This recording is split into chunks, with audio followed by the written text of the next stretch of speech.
bħalissa il-hype hija l-AI. Taħseb li hija kollha hype imma jew li Le, mhijiex jiena li t-teknoloġija tista' tkun għal-ġid tal-bniedem. Aw Malta għandna talent jekk irridu li nagħmlu xi ħaġa nuova tajba. ma taħseb hija każ ta' flus. Iktar viżjoni. Min hija jagħmel innovazzjoni mhux f'livell ta' maturità biżejjed li meta jmur biex jippreżenta business case għad għandna ħafna x'nitalmu dak l-aspett.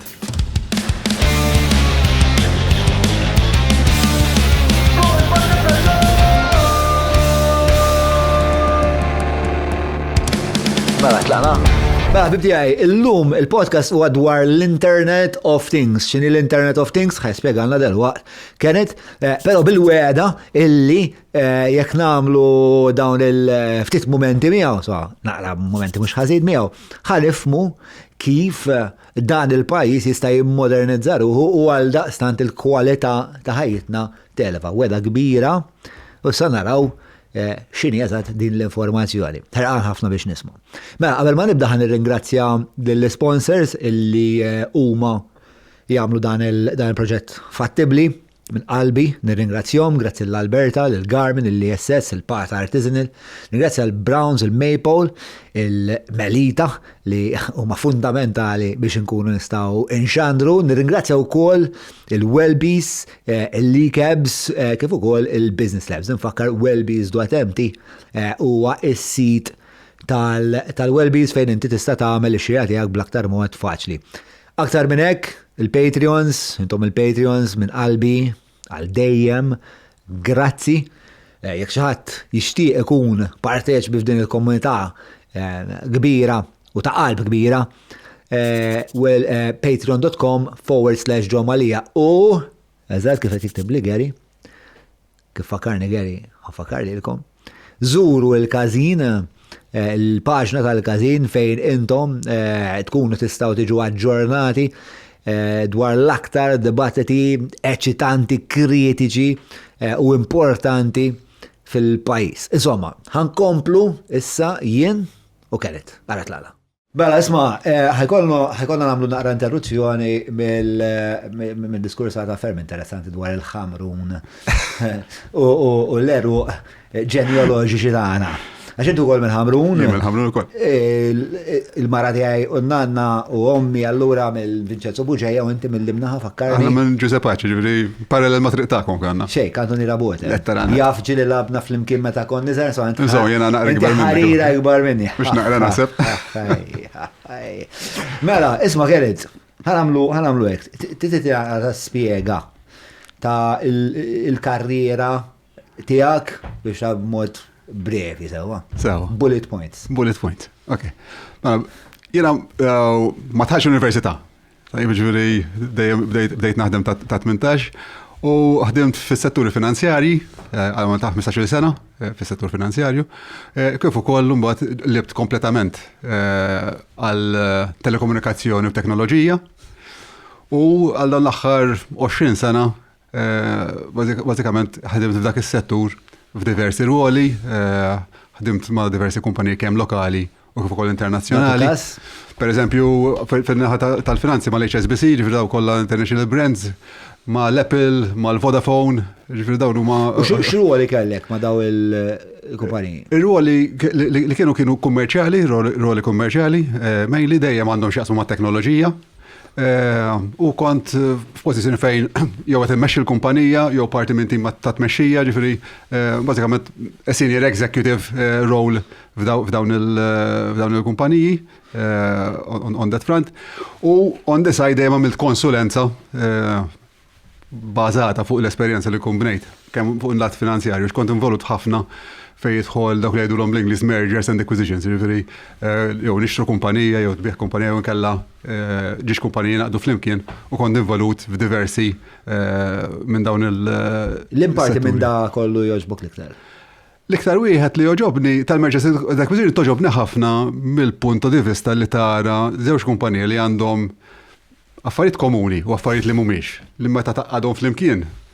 Aħna jgħidu 1 + 1 = 2. f'dal każ ikun 1+1 equals 3, ġifieri meta taqqad is-saħħa ta' wieħed u s-saħħa tal-ieħor, meta taqqadhom flimkien toħloq xi ħaġa ġdida li l-growth tkabbir tal-kumpanija ikun esponenzjali iktar milli kieku għadu kulħadd fi triq tiegħu. Ġifieri dak il-parti toġobni ħafna. Ġifieri issa hija li ssib is-sinerġiji. Is-sinerġiji. Jiena nqosriħu bħala il-connector, ġifieri nħobb nara id-dots hekk differenti u forsi li ħadd uħor ma jarax jirnexxieli b'xi mod. Mela ejja llum nagħmlu naqa' konnessjonijiet ta' ħafna dots sbieħ li jiena u inti ġieli tkellimna dwarhom u għalhekk biex reġejt li tkun idea tajba ħafna li il-konverzazzjoni tagħna li kellna fil-privat nagħmluha naqra iktar pubblika. Illum il-ġurnata x'qed tagħmel? Il-fokus tiegħi għal dawn l-aħħar xahar snin fuq is-suġġett tal-Internet of Things. Huwa suġġett li huwa qalbi ħafna għal diversi raġunijiet u kienet il-konverzazzjoni tagħna u għax huwa parti, let's say, suġġett li għandu biċċi differenti fejn għandi l-esperjenza hija fil-lat tal-konnettività, ġifieri fejn tħol il-connectivity. Bajt taħdem mid-dar jew ġo xi kaffetterija storbjuża, mela mhux tiġi saħdejn għal Business Labs, post ċentrali, kwiet sabiħ u li fih tista' tagħmel użu minn hot desks, uffiċċji, boardrooms li trid. Tista' taqbad u tfetx fuq l-adba mingħajr ma tafżal il-ħadd u serraħ rasek li se tinqeda. U jekk titlaq 4 minn nies jew 40 se joħorġuk ta' nies. Business Labs, xittit aktar. Għax inti temmen illi l-Internet of Things huwa teknoloġija illi tista' ittejjeb it-traġitt tal-pajjiż u anke tal-umanità possibilment. Jiena li t-teknoloġija tista' tkun għal-ġitt tal-bniedem, dik dejjem il-bniedem fiċ-ċentru. Bħalissa il-hype hija l-AI. Sewa. U hemm raġunijiet għalfejn il-hype hija l-AI. Taħseb li hija kollha hype imma jew li. Le, mhijiex, ġifieri għandha impatt, imma nemmen li jkollha impatt jekk l-investiment fit-teknoloġija l-oħra li ftit jitkellmu dwar li hija l-Internet of Things tista' tkun b'mod esponenzjali. Ġifieri veru tista' timpatta l-ambjent, tista' timpatta s-saħħa tan-nies, tista' timpatta il-mod kif jitmexxa l-pajjiż, ġifieri għandha impatt ħafna aktar milli kieku tara l-AI iżolata. Għal darba oħra tfittex is-sinerġiji. Eżattament. Mela isma' naqbdu nagħtu definizzjoni tal-Internet of Things. X'inhi? Tajjeb. X'inhi? Mela, jien inħobb nispjega l-Internet of Things għax mhux suġġett faċli. Bl-Ingliż jgħidu as easy as ABC. Issa, jien inħobb nżid ukoll il-letter D. U ħa nispjega għalfejn ngħidu bida. Ovvjament dawn huma kliem bl-Ingliż, imma ħankun qed nispjegaw. Nibda bid-D. Id-D qiegħda għal devices. Ġifieri hemmhekk għandek anything li qed jaqra data, ġifiri jista' tkun kamera fejn għandek il-viżwal qed tiġbed il-footage, jista' jkun arloġġ bħalma nilbsu ta' tracking, tmur ġirja u qed jitrekja għalek il-heartbeat, qed jitrekja għalek Garmin. Eżattament, tajjeb, ġifieri u bħal dawkaw pataflun ta' devices għal setturi differenti li qed jaqraw l-informazzjoni. Mela qed nitkellmu mobile smartwatches, trackers, eżattament, kameras, dal-ħwejjeġ kollha. Dak huwa devices. Issa is-C. Is-C hija għal connectivity. Bħal kollox kull business li hawn kull business, kważi kull entità li hawn topera mingħajr il-konnettività ma taħdimx.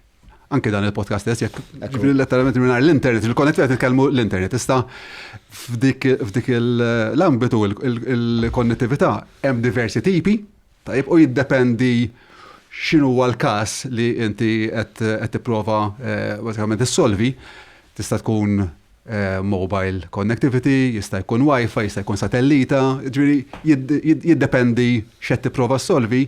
Hemm konnettività speċifika għal dak il-każ partikolari u hemmhekk tiltaqgħu mbagħad mal-businesses kollha x'kulħadd għandu bżonn dak il-layer bil-fors tridu. Ġifieri mingħajru ma taħdimx. So basically inti għandek id-device li qed jaqra u biex titrasmetti dak li qed jaqra għandek bżonn l-internet. U għalhekk jgħidu l-Internet of Things għax minflok qiegħed tikkonnetta in-nies.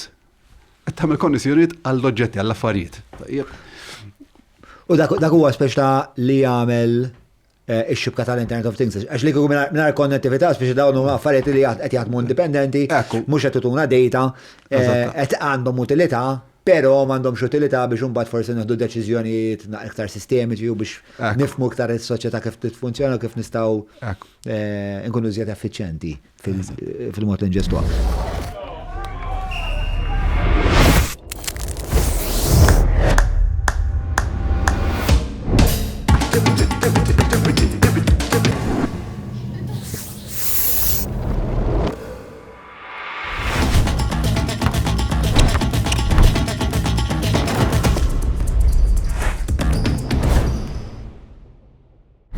Wasalna l-B. Il-B jgħidu għal big data. Ġifrinti dak l-ammont ta' informazzjoni kollha trid tmur x'imkien, normalment huwa software tajjeb li qed jaħdem dik id-data biex tagħmilha readable għal min qiegħed jirċevija u tista' tieħu deċiżjonijiet fuq dik id-data. Ġifieri hemmhekk jitlu ħafna jidħol AI, jista' jkun hemm il-blockchain fiha, ġifieri dak jgħidulha machine learning, ġifieri hemm diversi metodi kif dik id-data tiġi maħduma biex mbagħad tmur għal li hija l-application layer għalhekk A, u hemmhekk l-application hija dak li jew taraħ fuq il-mobile jew għandek dashboard bħal ta' karozza.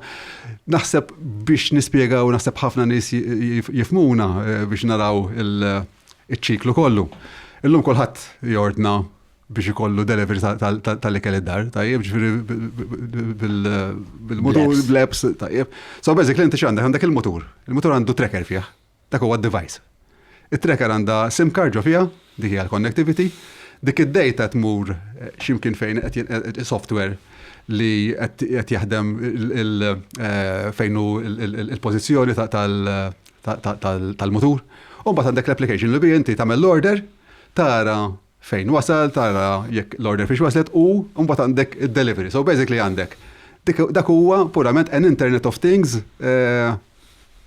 use case. Letteralment, ġifieri għandek eżempju ċar ta' kif aħna bħalissa nesploitaw the Internet of Things. Però inti taħseb li nistgħu nimmassimizzaw iktar l-użu? Ħafna nistgħu nimmassimizzaw l-użu. Ġifieri jiena li l-impatt huwa fuq livell li ġifieri jekk ikun hemm l-investiment fih, żgur li ħannibnu soċjetà aħjar, pajjiż aħjar f'diversi livelli. Mela, x'inhu għadha diversi livelli? Mela, jiena passjonat ħafna fejn jidħol l-ambjent pereżempju. Ġifieri l-ambjent anything li jsir bl-Internet of Things. Jew għax toħolqu biex issolvi problema fl-ambjent. Jew inkella biex tkun iktar effiċenti, dejjem għandu impatt pożittiv fuq l-ambjent. Sa l-ambjent jista' jkun l-ambjent dak li jgħidu l-green, ġifieri fejn jidħol l-ambjent tas-siġar, dak huwa ambjent kif ħafna nies jifhmuh. Iżda l-ambjent għandek l-arja, għandek l-ilma, għandek l-ambjent tax-xogħol, ġifieri l-ambjent fil-mod ampju tiegħu jista' jibbenefika ħafna bil-Internet of Things. Fl-Unjoni Ewropea hemm dal-kunċett ta' ESG, li huwa Environment, Sustainability, li inti dak li tagħmel ikun sostenibbli, and Governance. Ġifieri li inti għandek dawk il-checks and balances li dak li qed toħloq jekk hux business, jekk hux gvern, jekk hux awtorità, li tara li huma skont ir-regoli, tajjeb li ir-regoli qed jiġu applikati wkoll. Qed jiġu applikati għal kulħadd. Għal kulħadd l-istess. Ekku, li kulħadd l-istess, ġifieri żgur li. U l-Internet of Things tista' twassalna biex ikollna. Ejju, ħafna tista' dan il-bilanċ. Dak il-bilanċ, hija. Mela, isma' qabel ma naqbdu il-partijiet speċifiċi ta' fejn nistgħu fis-soċjetà ntejbu bħal kostruzzjoni, bħal insomma, ħafna bladi differenti li ħanaqbdu speċi nagħtu idea speċifiċi. Malta għandha din is-sitwazzjoni fejn hi pjuttost unika għax unika fis-sens li għandha ċertu vantaġġi li jistgħu jiġu esploitati sabiex l-Internet of Things ittina dawn ir-riżultati li inti qed titkellem dwarhom. Tista' tagħtina naqra speċi idea x'inhuma daw l-attributi? Bħala pajjiż għandna l-vantaġġ għax ħafna drabi ngħidu għax aħna żgħar. Imma li tkun żgħir ma jfissirx li biss vantaġġi, għandek ukoll il-vantaġġ li inti żgħir għalfejn. Għax inti għandek dak kollu li ssib ġo pajjiż kbir. F'sajż ta' belt, letteralment. U allura meta jekk hux gvern, awtorità jew anke businesses li jitlu f'dan is-settur, għandhom il-vantaġġ li jekk qed tipprova xi ħaġa ġdida, tista' tagħmilha malajr għax il-mod kif inti twassal il-proġett biex tittestjah huwa malajr ħafna komparat meta inti għandek pajjiż kbir sakemm tasal. Ġifieri il-sajs tal-pajjiż jippermetti li jekk qed tesperimenta xi ħaġa, qed tesperimenta b'mod li huwa quite fast u allura jekk hux ħajaħdem jew le. Għandek risposta ħafna iktar malajr milli kieku. U dik għalfejn tik vantaġġ? Ittik vantaġġ għax inti meta xi ħaġa taħdem, il-fatt li inti qed turi taħdem b'mod fast u qiegħed timplementa ġo pajjiż fejn għandek kollox, inti għandek sptar, għandek militar, għandek pulizija. Inti is-sajs tal-pajjiż għandek dak kollu. Allura dak li qed tittestja b'mod reali, f'suq reali, u allura mbagħad il-punt jasal li dak li t-testjajta u ħadem, u mbagħad għandek importanti ħafna li jkollok il-viżjoni li trid tmur oltre minn Malta. Ġifieri Malta huwa speċa mikrokozmu tad-dinja. Ekku. U l-fatt li inti tfalli malajr, pereżempju, malajr ħassir taf li isma' inti għandek bżonn iterazzjoni oħra ħadi u mhux qed taħli li ħin tipprova isib soluzzjoni li fil-verità ma taħdimx biex tfittex soluzzjoni oħra. Mela, però Malta wkoll hija post fej il-konnettività. Fil-fatt inħaqs ħafna di meta nkun qed insuq pereżempju fuq highway il-konnettività hija ħafna drabi bażwija. Fil-waqt li Malta m'għandniex dik il-problema essenzjalment. Għaxejn. Fil-fatt kull sena jsir survey isir mill-liwaj da survey fuq il-foreign direct investment. Ġifieri. Xi ġib investiment barrani ġewwa l-pajjiż. Dejjem fit-top 3 il-settur tat telekomunikazzjoni dejjem jiġi fit-top 3 raġuni għalfejn jissettjaw Malta. Għalfejn għax sar investiment qawwi, ġifieri ilu jsir minn 90s, ġifieri gvern wara ieħor dejjem żamm il-settur tat telekomunikazzjoni. Għalfejn tagħniha daqshekk priorità? Għax ovvjament meta inti maqtuħ mid-dinja, ġifieri tiftakar li aħna gżira u biex nagħmlu business jew biex nikkomunikaw għandna bżonn is-settur tal-komunikazzjoni. Issa ovvjament tant aħna maqtuħin li kien hemm focus kbir li inti tkun konness u biex tagħmel ċertu tip ta' business għandek bżonn ukoll konnessjoni mhux biss ġol pajjiż iżda mal-bqija tad-dinja. U allura dejjem kien hemm ukoll settur kompetittiv, ġifieri għandna regolatur l-MCA li dejjem kien hemm biex ovvjament jirregola imma wkoll jiffaċilita li l-investiment fis-settur. Il-fatt li pereżempju hawn Malta kellna kumpanija bħal Vodafone li kienet hawnhekk, ġifieri għandek brand daqshekk b'saħħtu li kien qiegħed hawnhekk. Ġifieri ovvjament tgħin ġifieri u turi kemm kemm hawn potenzjal. U allura għalfejn raw li kien hawn dal-potenzjal minn fejn? Minn ħadd tal-Vodafone. Għax qegħdin ħafna nies ġo post Zaħir. Ovvjament, kull business jara potenzjal minn l-atta investiment, isma. Meta bdew il-Vodafone kienu fid-disajnijiet. So, ġifri kienu għadhom edin ġol Ingilterra, umbat Malta kienet l-ewwel espansjoni tagħhom barra mill-Ingilterra, kienet l-ewwel investiment barra. Umbat ovvjament kompla jikber. Imma mbagħad għandek ġifri il-kumpanija lokali l-oħra kollha li komplew jinvestu, min investa fil-cable, min investa fil-fiber u Malta tinsab anke fl-ambitu tal-Unjoni Ewropea at the top mill-lat per eżempju ta' speeds li tlaħħa għad-djar tan-nies. Speed tal-internet li għandek 5G kullum kien. U fejn jidħol ukoll. Dan kollu jagħmel il-potenzjal tal-Internet of Things iktar qawwi. Però ġieli semmejt li wkoll dil-idea ta' narrow band. L-Internet of Things, palma kontet ngħid, hemm diversi tipi ta' telekomunikazzjoni li inti tista' tuża, tajjeb, aħna ndorrina nisimgħu 4G, 5G, tajjeb. Issa mbagħad hemm layer ieħor li investejna fih anke bħala pajjiż li jismu Narrowband IoT, li da jippermetti li dawn is-sensors tajjeb is-sinjal jippenetra ħafna perkesu taħt l-art. Ġifieri jekk għandek xi ħaġa li qiegħda taħt l-art tilħaqha. Tajjeb il-konnettività xorta taqra l-informazzjoni jekk għandek sensor nista' nagħti eżempju. Mela, għax bħalissa naqra astratta ġo. Tekniku. Mela, tajjeb li nifmu it-teknoloġija. Mela, meta tajt li jekk ikollok sensor taħt l-art faċli tilħaqha. Jiena dejjem immaġinajt li l-informazzjoni għaddejja trammeta cable taħt l-art. Le. Tara kemm naf? Le, għaddejja minn cable taħt l-art, ġifieri hemm il-cables taħt l-art.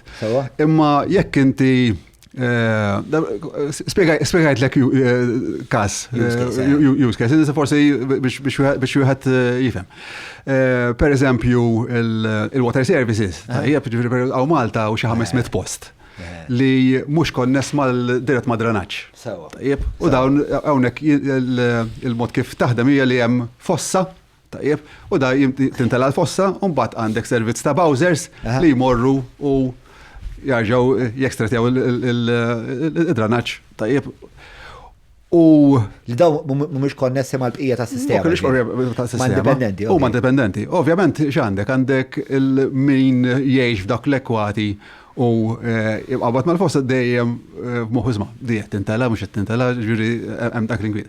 Minnaħa tal-water services ovvjament rridu jibatu frekwentament il-bowsers għax m'għandek l-ebda viżibilità ta' isma' jekkux qiegħed 20%, 50%, 80% mimli, ta' ġuri m'għandek xejn. U għandek l-impatt ambjentali li f'każijiet ta' xita qawwija dak kemm il-darba ġuri dawn jagħmlu overflow. U x'inhu l-impatt? Riħa dawn ħafna drabi jkunu viċina li ġifieri kollok dranaġġ jidħol fis-sistema tal-li, ovvjament da fl-aħħar mill-aħħar jirriżulta fikel li qed jiġi ġifieri kull ħaġa tirriżulta li l-bniedem għandu impatt fuq. Da bażikament li għamlu true technology companies li jaħdmu f'dan is-settur. Investew billi installaw level sensor, ġifieri da level sensor jaqra kemm hu mimli il-kontenitur, f'dak każ hija din il-fossa, tajjeb. U b'dik l-informazzjoni fiha għandek SIM card taħdem b'dan il-Narrowband IoT tibgħat id-data għand il-water services u għawek mara. Mis-SIM card fejn tmur? Ħatmurlek ġo software tajjeb li qed jaqra dik id-data u mbagħad għandek dashboard. Issa kwan għandek dashboard ta' karozza. Mela, id-dashboard. Mela, id-dashboard mhux qiegħda hemm. Le, mhux qiegħda hemm. Mela, għandek is-sensor. Is-sensor għandu SIM card fih? Għandu SIM card fih? Għandu SIM card fih. Issa, min ġo dik is-SIM card? Ħajaqbad ma dan il-layer in-Narrowband IoT? Għandek 5G? Le, huwa wireless. Palma mobile wireless. Tieni darba waqgħet għandek. Tajjeb sejjer, tajjeb.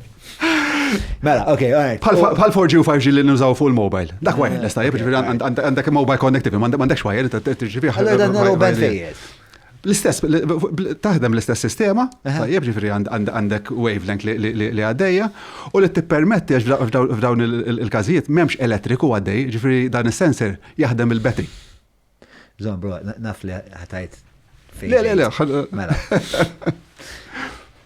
Is-SIM card tibgħat ġu fuq dan il-Narrowband. Eżattament. U fej jiġi, min jirċivih? X'jirċivih? Bħalma inti tirċievi id-data meta xi ħadd jibgħatlek WhatsApp. L-istess, ħatuża l-istess. Ħatażol ġo dashboard. Trammi ta' satellita. Le, ħataħda. Kif tasal? Ħatasal tru l-mobile network, u ġviri Malta għanna networks tal-mobile, għanna 3 operaturi, ovvijament ħataddim il-sistema taħħom, u bat ħatiġi trasmessa bħalma jiġi trasmess any other jekkux video. Il-medium huwa daw it-towers. U ma dak it-towers li għattara, li ovvijament għandek il-mobile network li daw it-towers jamlu. Dak it-towers, apparti li jihdu l-4G u l-5G u daw l-affarijiet kollha li jett. Għandhom il-narrowband IoT. Għandhom il-narrowband IoT. U hekk taħdem il-ċatax. Issa li għandu vantaġġ dan it-tip ta' komunikazzjoni hija li il-mod kif huwa strutturat jippermetti li inti per każu jkun 4G u 5G taħt l-art ma sibx inti qed tisma' nkun qed imsiefer, nkun qed għaddej u m'għandix connectivity għax ma jħaqx is-sinjal. L-istess taħt l-art daw it-tip ta' teknoloġiji mhux necessarjament jilħu, ġifieri ma taqbadx. Tajjeb fil-waqt li dan il-lejl il-narrowband IoT jaqbad. Għax il-mod kif huwa għandu penetrazzjoni għal taħt l-art. U wkoll jippermetti li nafu kemm tista' sa 3 metri ta' konkrit taħt l-art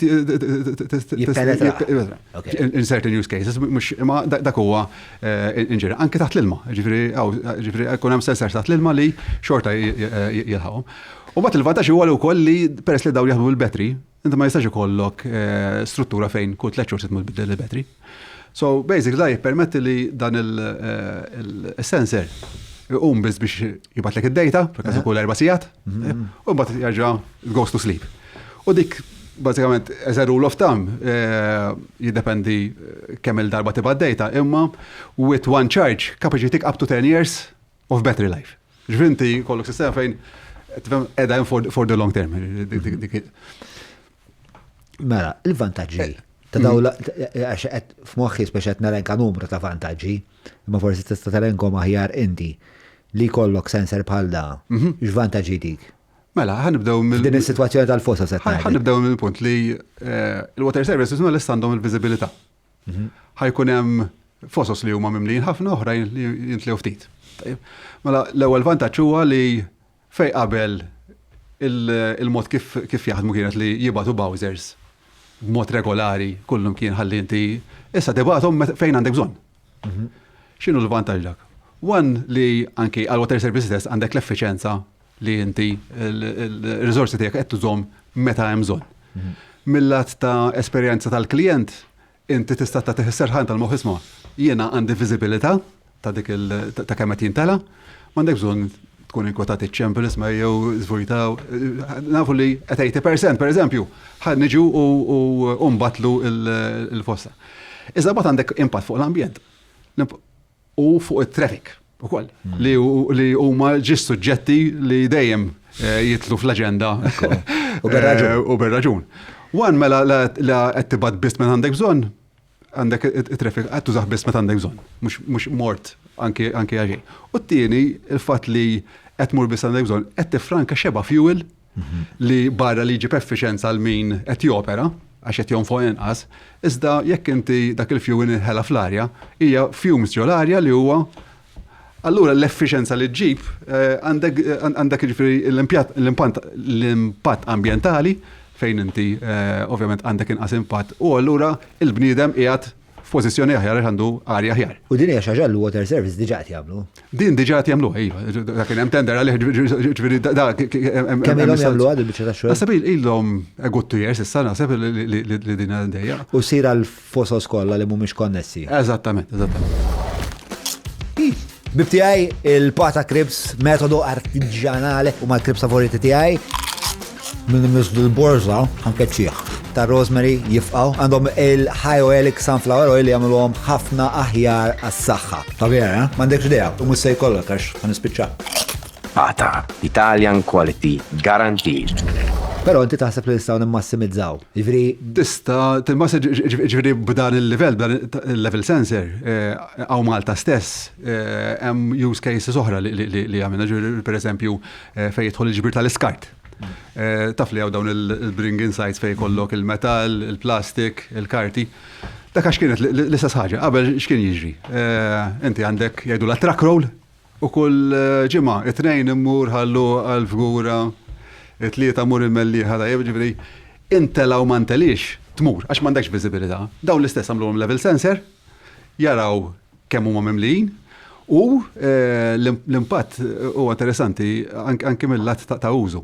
Il-fatt li n-nies x'kienet jiġi qabel, tmur, issibha mimlija u għala Maltin u naħsibx Malta biss imma mort biex tarmi, sebta mimlija, ħallejtu hemm. Mal-art, ġifieri ajsor ġiet sa parti mill-nisbla.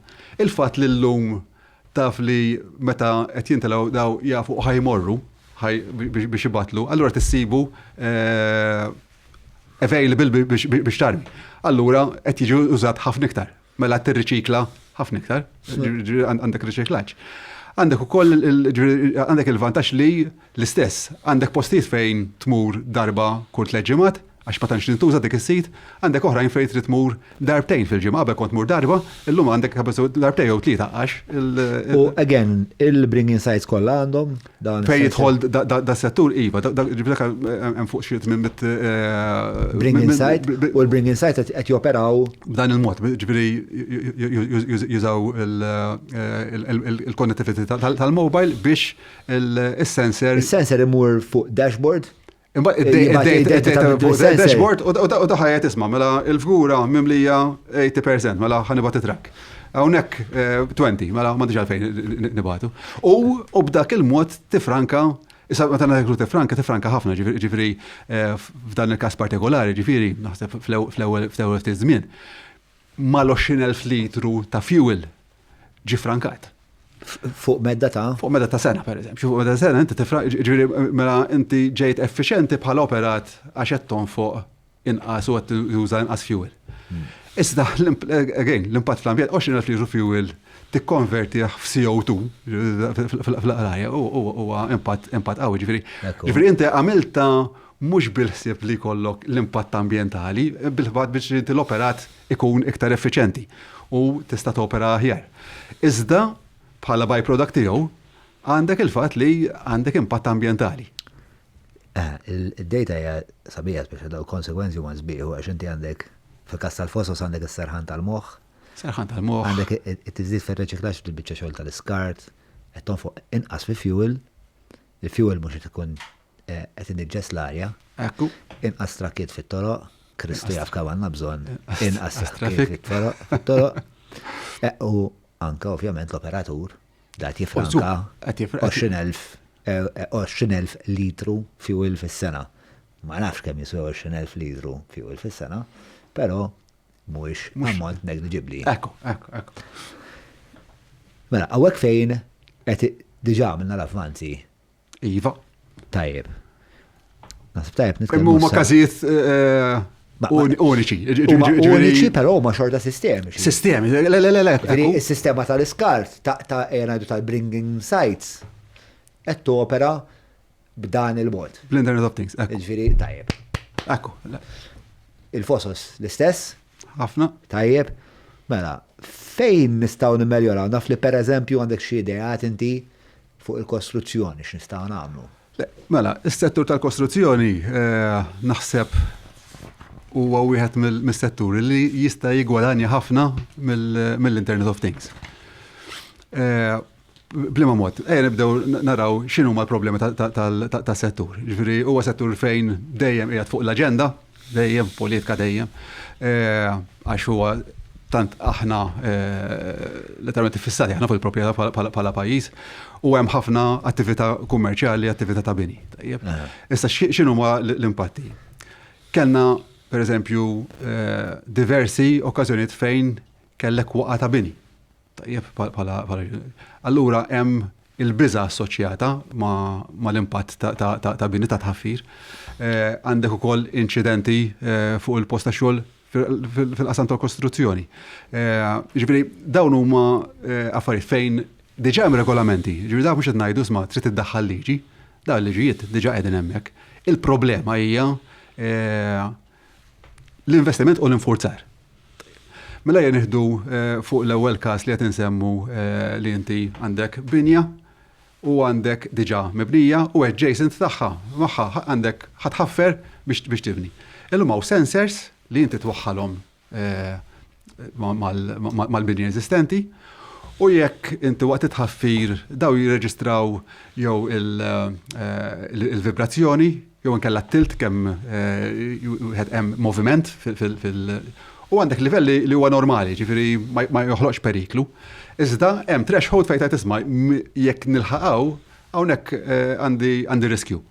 U allura jekk inti is-settur jinstalla dawn u l-nies qed tittihom sarħan tal-moħħ li jisma' da qed jiġi monitorat u allura qed tnaqqas ir-riskju. Diġà għandek l-ewwel impatt, jiġifieri is-serħan tal-moħħ li inti il-kostrut qed isir b'mod li mhux ħajoħloq periklu għal madwar. Ġifieri dak huwa każ. U l-istess daw ikollhom sens, dak għandek sens. Għad-differenza ta' pereżempju dis-soluzzjoni li kont qed tittina tal-iskart u l-fosfo. Inti familjari ma' ma nafx kumpaniji jew żviluppaturi li diġà qegħdin jużaw dis-sistema. Le, fejn jidħol dan is-sistema. Ġifieri hawn każ fejn qed jintuża ta' sensors, pereżempju naf li hemm sensor mas-swar ta' ċittadella ta' Għawdex.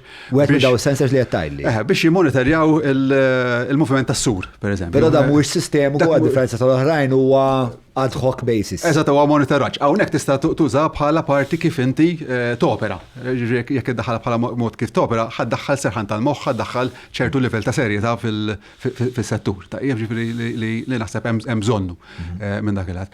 L-istess fejn jidħol jekk tippermettili.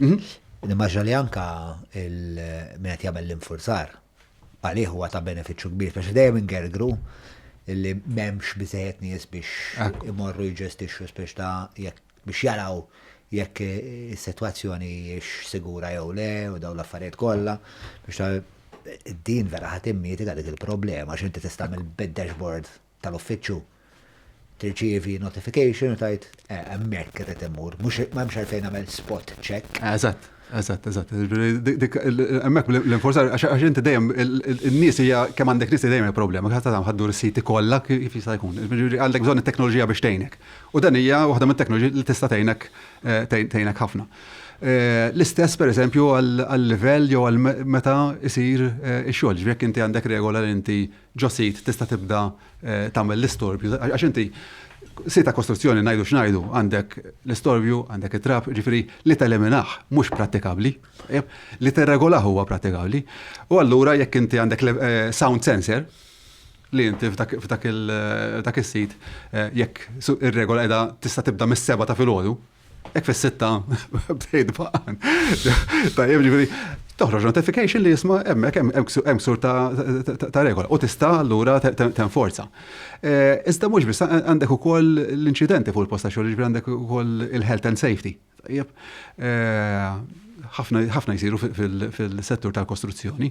Pereżempju, s'issa jkollok wearable, ġifieri ma jdejk, ġifieri mhix xi ħaġa li ħataffettwak ħafna, fejn pereżempju jekk inti l-impjegati min qed jaħdem fih jew ħassu ħażin jew laqtu xi ħaġa u għamel sudden movement ġifieri waqa' b'mod hekk bum, mhux inżilt x'imkien. Tellek alarm nisma' inti għandek letteralment sudden drop tal-bniedem. U allura it-teknoloġija teżisti wkoll. Jeżistu dawn ara it-teknoloġija li qed insemmi bl-Ingliż għadu, it's not rocket science. Dawn ħafna minnhom huma teknoloġiji li ilhom jeżistu għal 20 ta' snin. Tajjeb, improvjawhom imma ġifieri l-kunċett mhix xi ħaġa li hija tissa. Tajjeb, hija li timplementhom b'tali mod li meta taqgħadhom flimkien jagħmlu sens. L-istess il-kwalità tal-konkriti ġifieri hawn illum hawn sensors li inti tpoġġihom max-xibka.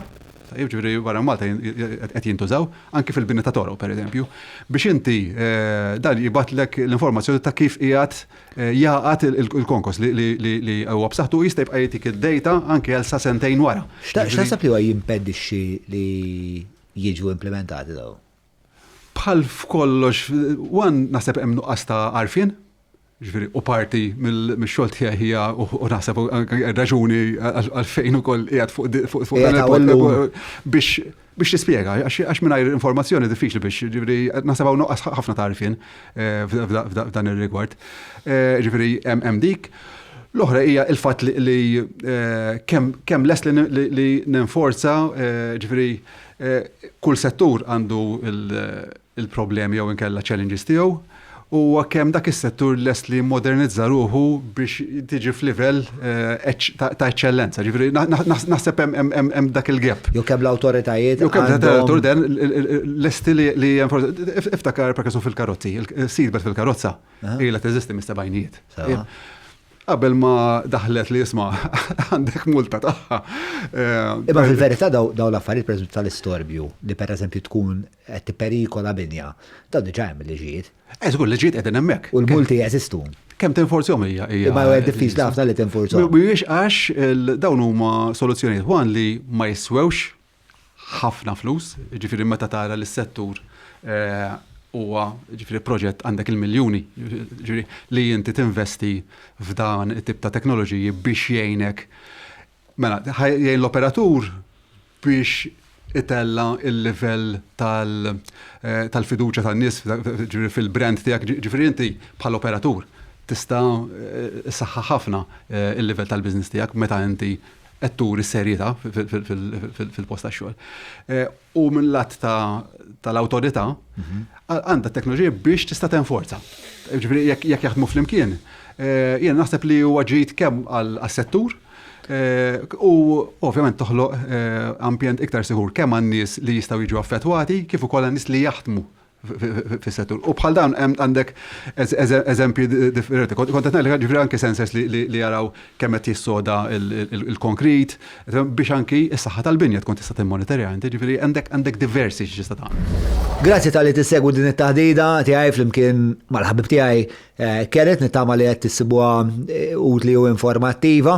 Qabel ma nkompli nixtieq nirringrazzja lill-sponsors tagħna li huma parti mill-qalb ta' dan il-proġett u li jalajnuna tagħhom, l-appoġġ tagħhom, illi tgħinna sabiex inkomplu nwaslu lkom dawn ix-xandiriet. Qabel ma nkompli allura ħad ringrazzja lill-Alberta, il-bibtaqa tal-Garmin, nsellhom minnaw, il-ISS, Baqata Artisanal, grazzi il-Browns, il-Maple, il-Melita, Wellbees.mt, ringrazzja l-Cabs, il-Business Labs, unfakkarkom sabiex iżuru il-paġna tal-Kazin, tafsu like u subscribe biex tibqgħu aġġornati dwar l-iktar dibattiti eċitanti u importanti fil-pajjiż. Grazzi kbira għal Patreon, u jekk tixtiequ tistiepu mal-komunità tal-Patreon, patreon.com/John Malija.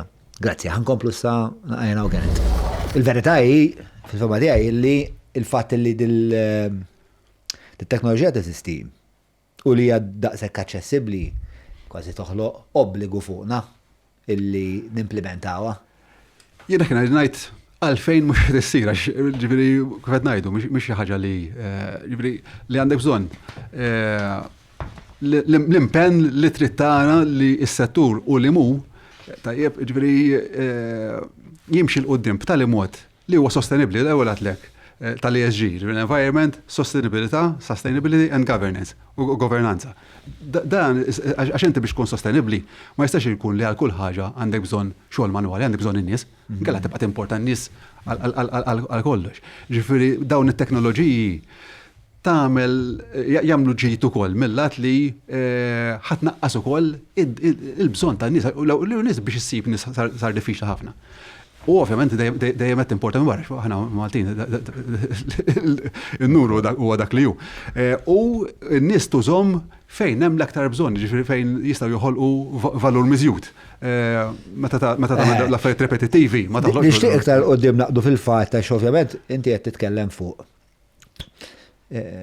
informazzjoni li qed jitlu fuq daw id-dashboards, però mhux qed jibqgħu biss hemmhekk fis-sens dik l-informazzjoni kollha tista' tiġi maħżuna biex imbagħad inti tinnuha ta' patterns illi minnhom tista' tifhem kif ħaġġestixxi sistemi kbar ħafna. Ekku.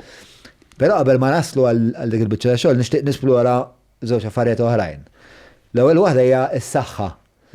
Li tkellimni speċa dal-għodu konna nitkellem fuq l-idea ta' isma' l-bniedem huwa magħmul minn ċertu vizzi, ċertu patterns li meta jibdew jinkisru forsi wieħed jista' jinnota li forsi hemm problema ta' dimensja. U l-Internet of Things hija mezz illi inti taraf illi hemm dan it-tibdil fil-pattern ta' ħajja ta' xaħat li tħobb u tkun tista' tintervjeni b'mod kmieni. Ekku. Tira naqra spjega. Is-settur tas-saħħa jista' jibbenefika ħafna mill-Internet of Things. U naħseb nitilqu mill-punt li naħseb waħda mill-ikbar challenges li għandna hija li għandek l-infrastruttura ta' saħħa li dejjem għandha n-nies ġejjin, għandek ġifieri kliniċi, dawn huma miżawdin b'nies li attendu għal diversi raġunijiet. L-Internet of Things tista' tgħin għal affarijiet biex il-klient jew il-pazjent jista' jinqeda u tista' timmonitorjah dak li jgħidu remotely mingħajr m'għandu bżonn imur jagħmel vista ġo klinika, kif ukoll iżżomm lin nies jgħixu kemm jista' jkun fid-dar tagħhom għal tul ta' żmien. Għandna problema wkoll fejn inti għandek bżonn il-home, pereżempju. Għalfejn, għax inti il-bniedem jiġi f'punt fejn jibda jinkwetak li jisma' da m'għadux ta' waħdu u allura għandu bżonn l-għajnuna ġo home. Dal-punt li inti semmejt ta' demenzja jaqa' ħafna f'dan il-kwadru. Ovvjament jiena m'iniex xjenzat, m'iniex tabib, iżda għax naħdem fis-settur ta' konnettività niltaqa' ma' kull tip tajjeb. U xi ħaġa interessanti l-kontenità hija li d-demenzja pereżempju għandha 4 fażijiet. Tajjeb. Kull fażi li tkun fiha jekk ilħaqta fil-phase 1 hemm pereżempju pillu li jista' jżommuk jew meta jista' jżommuk f'dik il-fażi mingħajr ma tiddeterjora. Iżda jekk taqbes imbagħad għall-phase 2 m'hemmx rimedju li tista' taħdok lura once li dejjem aktar diffiċli biex tirregressa tista' tibqa' sejjer. Eżattament. Issa, u x'jiġri pazjent li jkun bid-demenzja? Normalment jibda jinsa jagħmel l-affarijiet, ġifieri jew jinsa jaħasel.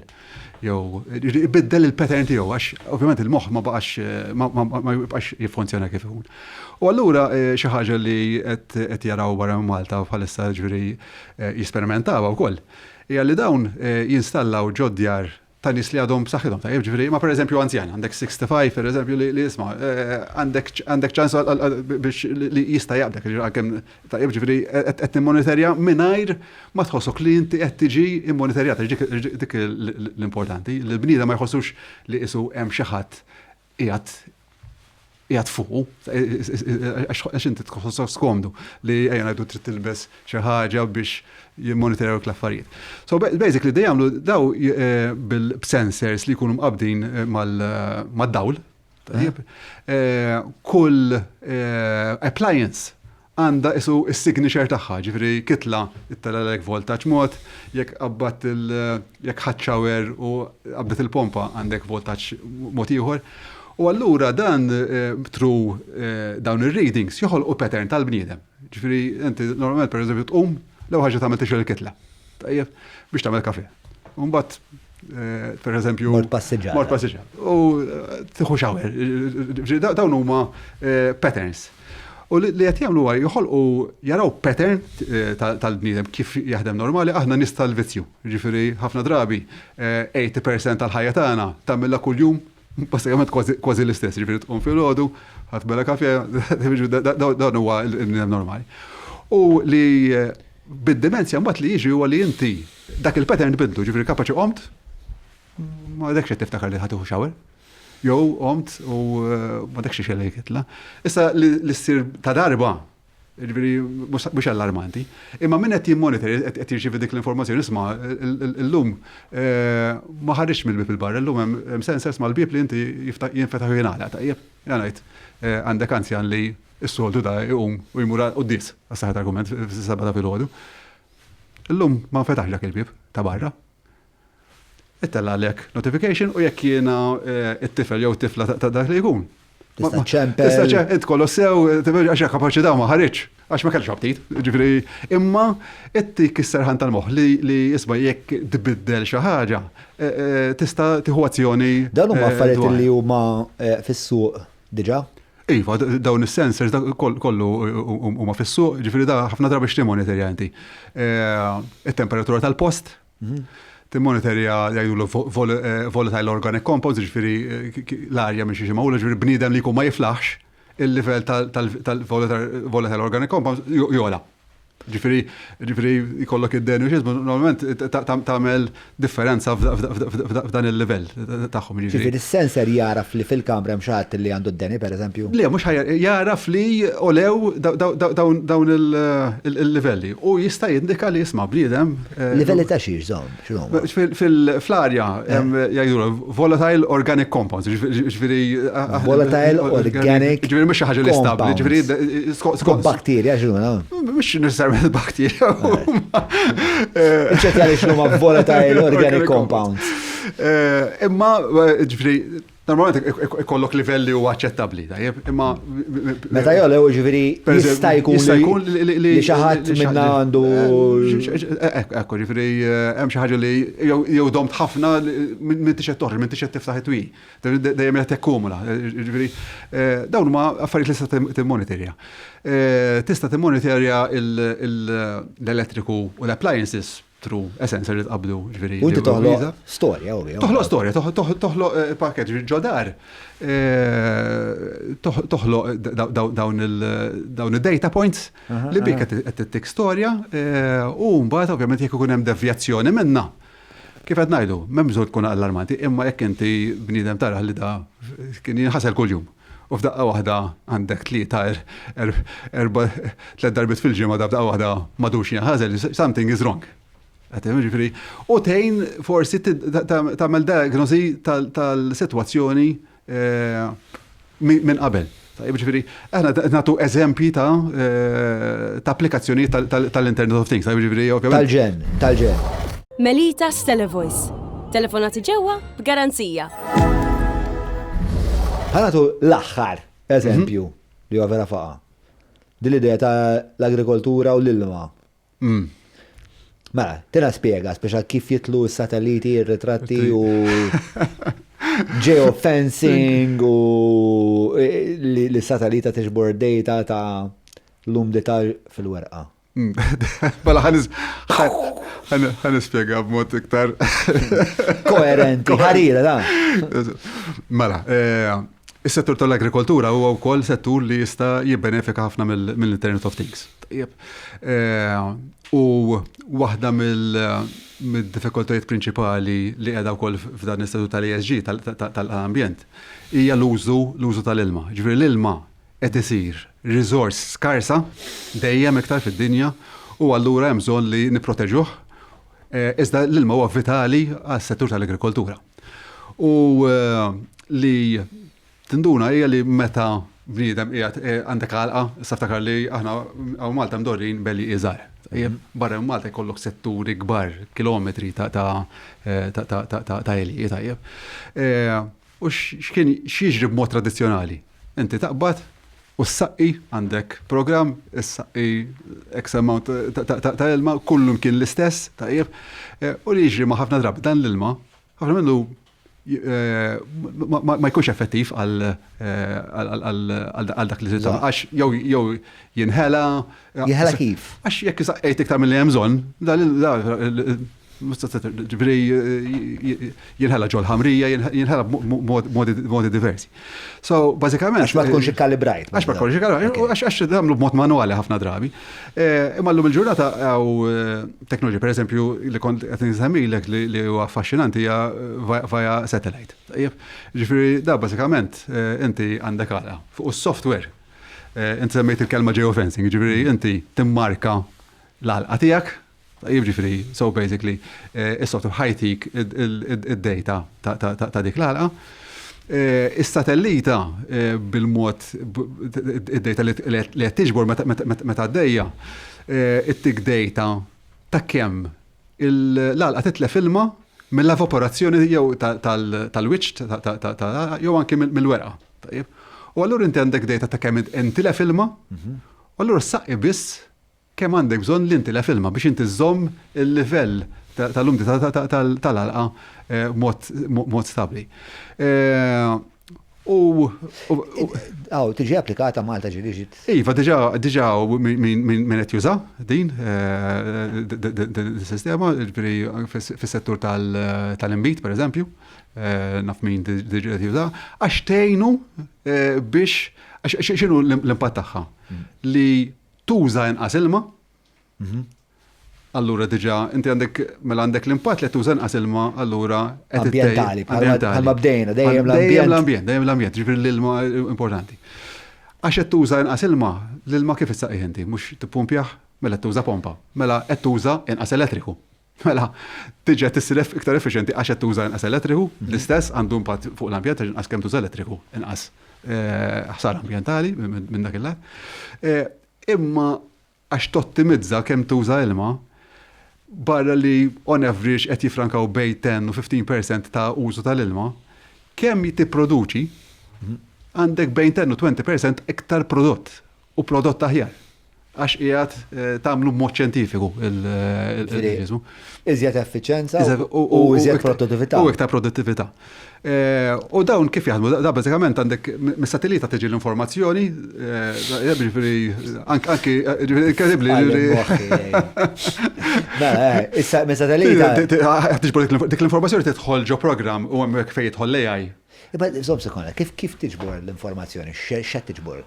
Għax dan is-satellita għandek diversi wavelengths li tkun qed taqra.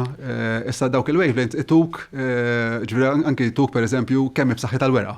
Jekk għandek settur mill-laqgħa tiegħek fejn il-werqa marida, hemm jgħidulu klorofil fil-weraq u jekk hawnhekk qiegħed f'livell tajb hawnhekk livell ħażin minn dak ir-reading dik l-informazzjoni. U allura tkun taf fejn għandek taħdem inti biex ittejjeb l-erja li inti għandek marida, pereżempju.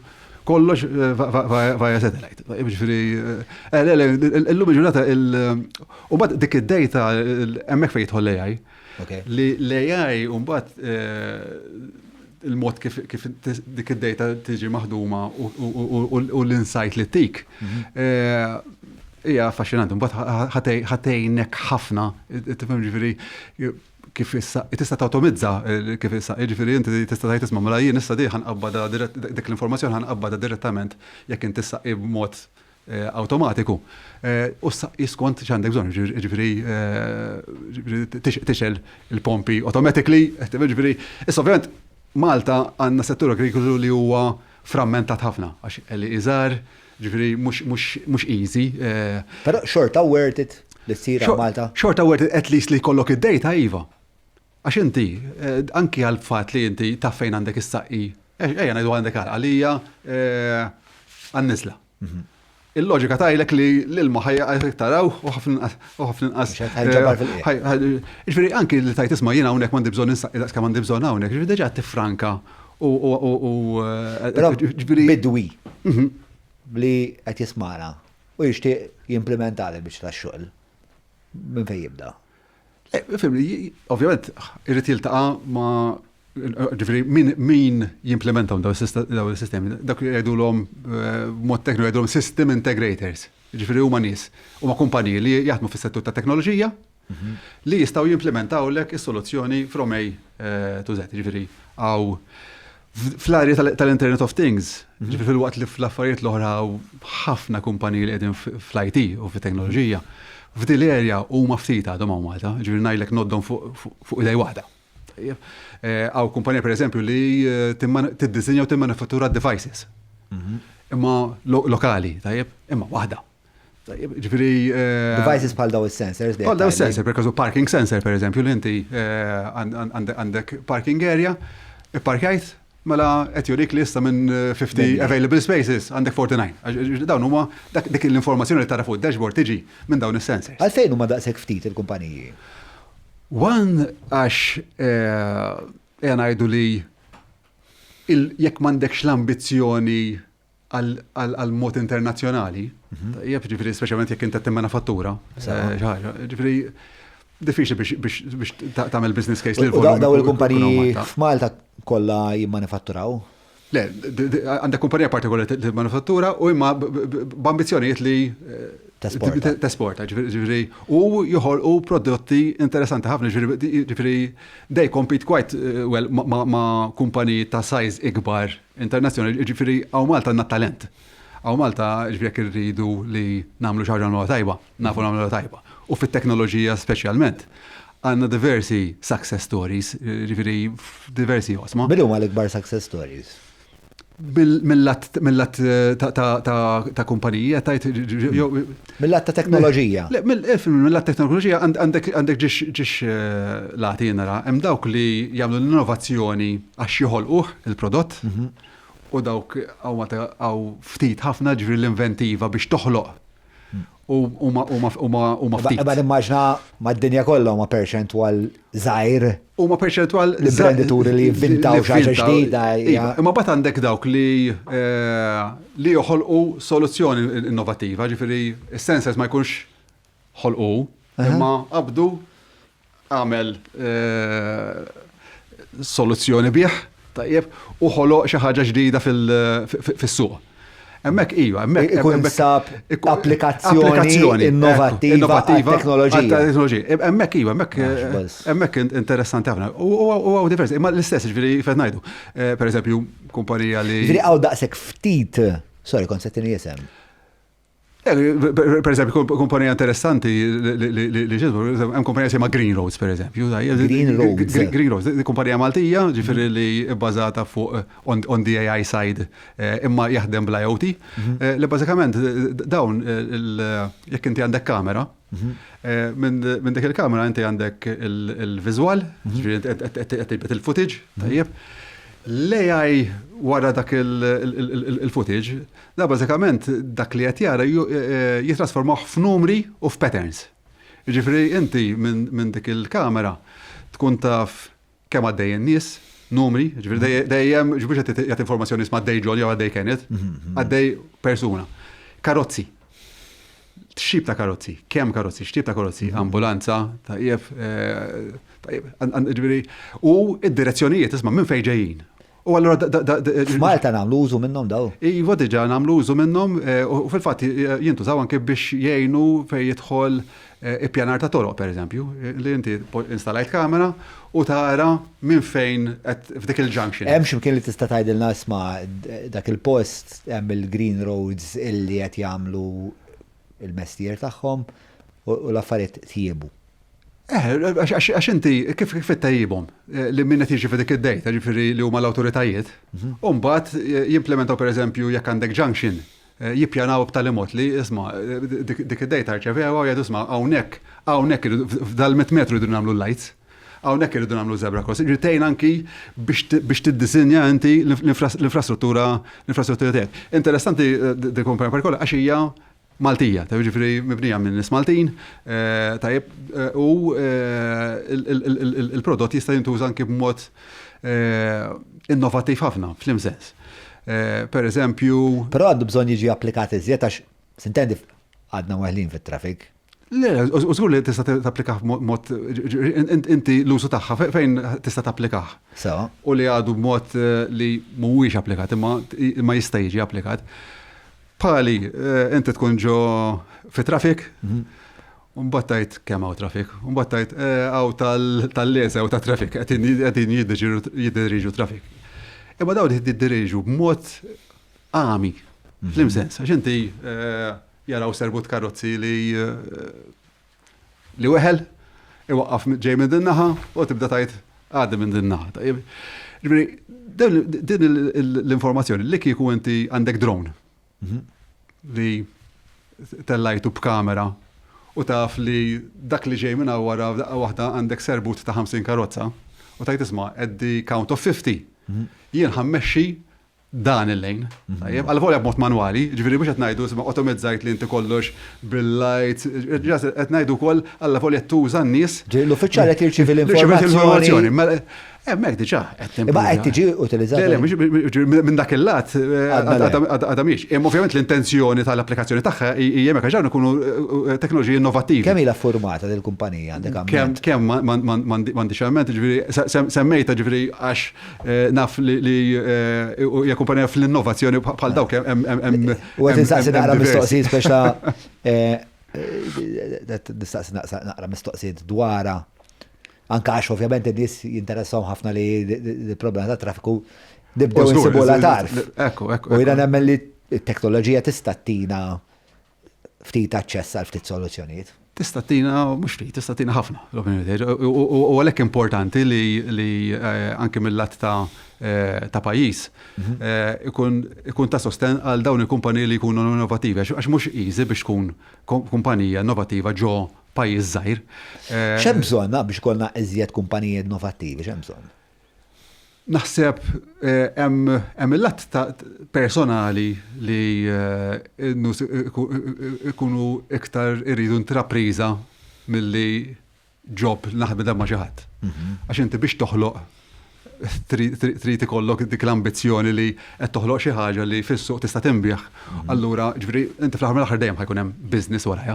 Ġifieri dik hija mill-lat ta' ngħidu edukazzjoni jew il-mod kif in-nies jaraw id-dinja tax-xogħol. Ġifieri dik hija parti minnha. Li inti tkun imprenditorjali. Imprenditorjali. Ġifieri dik. Imma tista' tkun imprenditorjali ma tkunx innovattiv. Iva, tista'. Ġifieri kif ħanamlu biex min ikun imprenditorjali. Ikun innovattiv. Ikun innovattiv ukoll preferibilment, dik hija il-preferenza. Ekku. Ħafna drabi tkun kombinazzjoni tal-akkademja wkoll, ġifieri inti hemm ħafna riċerka li ssir fil-lat akademiku, imma taqaf hemm. Ġifieri hemm diversi soluzzjonijiet li ntlaħqu fil-lat akademiku imma ma rawx id-dawl tax-xemx kif jgħidu għax ħadd ma kien hemm li dik l-idea ra kif ħajamel business minnu ħafna darba jsir riċerka, jintafqu ħafna flus ir-riċerka, imma jkollok imma mbagħad ma timxiex identifikajna bottleneck. Hemm bottleneck żgur hemmhekk dak il-dak. Dak il-bottleneck. Kif ħanamlu biex insolvu? Take care and nourish your body with pure, ethical, organic vitamins and supplements. Browns, empowering wellness by prioritizing your health. Irrid il-parteċipazzjoni ta' diversi partijiet ta' soċjetà. Jiena nkun involut jew għax tkun qed tagħmel konsulenza jew inkella għax bħala parti minn għaqdiet. Ġifieri per għandna l-Malta Innovation Forum. Niltaqgħu b'mod regolari biex naraw kif din l-idea tal-innovazzjoni immexxuha l-qudiem. Waħda l-tajna dak il-meeting dik il-konferenza tal-EIT. Ekku. Ġiri ċaqlija u meta mmur għal daw jiena dak tal-EIT għamilt ukoll numru ta' għamilt workshop wieħed u mbagħad immoderajt dik il-panel.